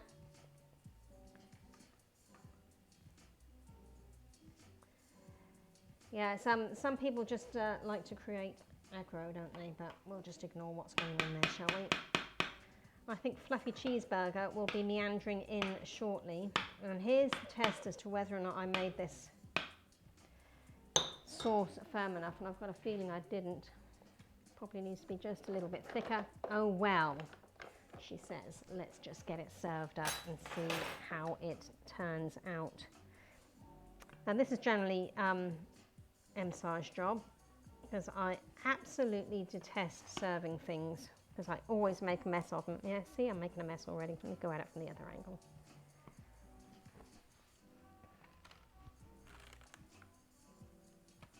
Oh, I'm making a mess. It's gone everywhere.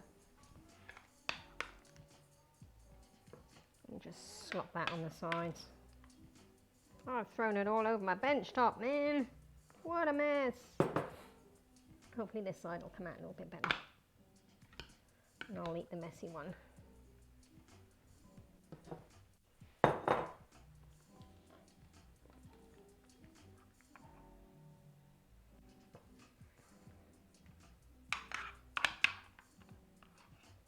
Okay.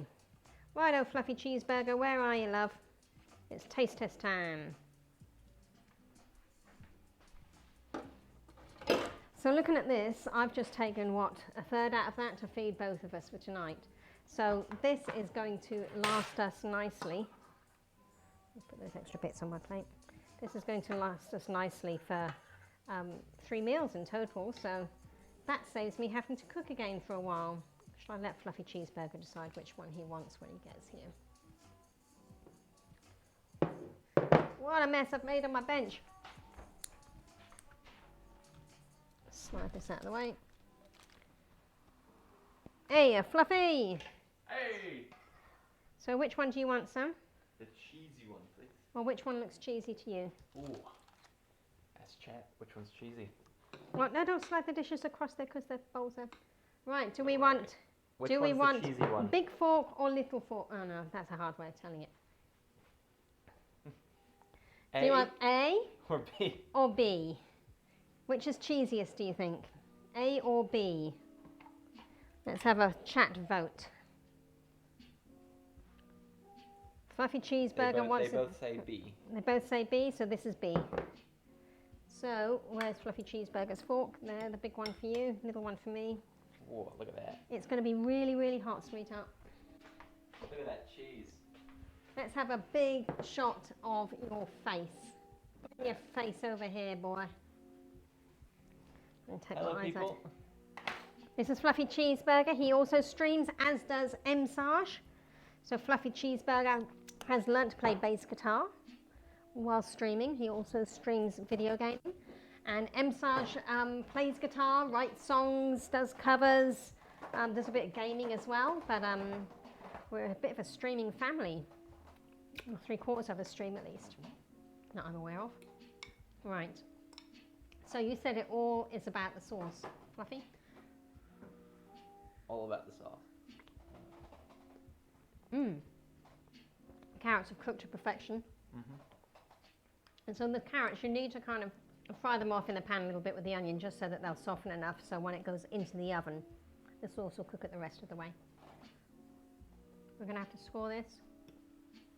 Maybe a bit of salt. You want a bit of salt? You can put salt on. Mmm. Pink salt. Himalayan salt. So I can always put more salt on, but you can't take it off if you put too much on. Yeah. Add a little bit more salt.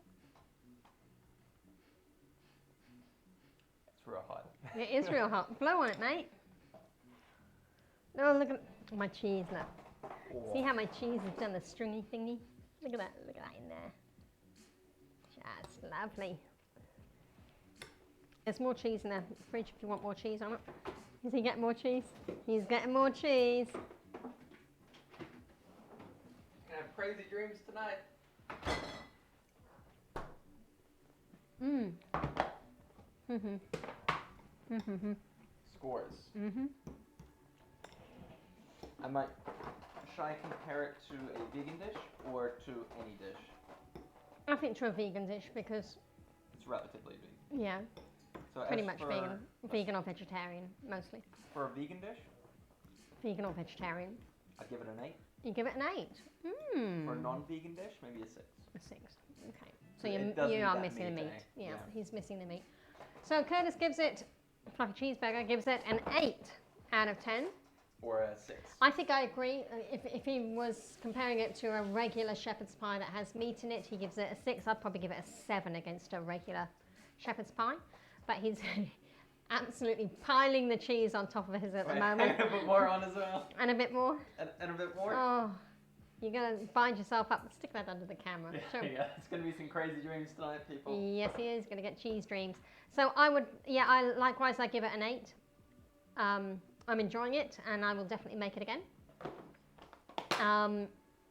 Is it as good as a regular? Yeah, I probably will. Is it as good as a regular shepherd's pie with meat? Not quite. Thank you, Mum. You're welcome. Oh, would you still hang around a bit so in case I want to raid, so just make sure I got it right? That's going to help you, Oh, right? Dad's going to help me raid. All right. Helps you, right? You may leave. You are dismissed. Thank you, son. Thank you. So number one, son gives it an 8 as far as a vegetarian/vegan dish. I give it the same. He would, scoring it against a regular shepherd's pie with meat, he gives it a 6, I'd give it a 7. So there is just that, the chewiness texture that it is just missing a little bit. I am enjoying it. I haven't followed Jamie Oliver's recipe for a tea. Perhaps yours will turn out a little bit better, but can I make grasshopper pie later? Oh, enlighten me, I think. Grasshopper pie. I'm not sure I really want to see the answer to this. Emsage, would you be able to give me a hand with the raid?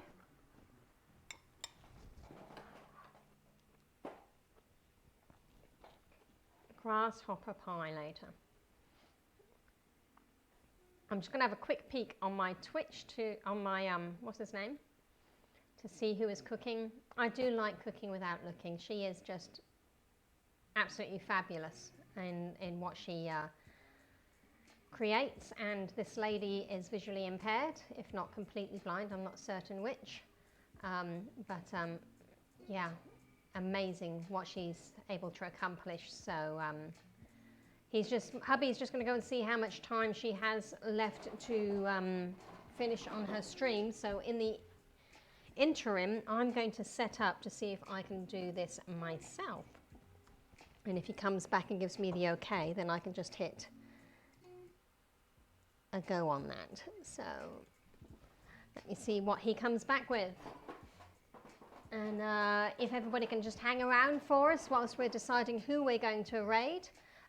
Probably cooking without looking, Emsage.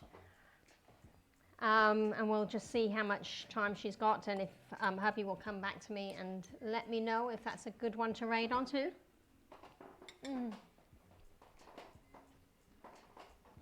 Delicious. Let me see what she's up to at the moment. Oh yeah, I think she's still got some time left. She's I'm trying to see what she's doing. She's putting some fillings into into cinnamon cream cheese cinnamon cookies. So I don't think she has a whole lot of time left, but yeah, she's on for another 30 minutes. So I think, yeah, we should have a re-raid. So everybody's happy there. Thanks everybody for watching the stream. It's been lovely to have you on board. My apologies for the strange comments that you have on the stream as you have a read through the stream chat. I have no control over that, but people that push those limits will get locked out of my stream for a while, if not banned. So once again, thank you for joining me. If you can all give a shout out. Thank you, Jedi Chrome. It's been lovely to have you coming along and watching the cook as I've been working my way through the stream. Thank you for your patience, everybody. It has been wonderful to have you here. I really appreciate the raid that I had earlier on. That was just unbelievable. Brought me to tears. Thank you for all of the follows, the subscribes. I'm just blown away at how successful this stream has been, and to have had everybody join me on that is just, yeah, I'm beside myself. I am incredibly grateful and very, very fortunate. So, yep, everybody please have a good night too, and we'll hit the button. We're gonna raid. Thank you for being with me. Bye, guys. Bye.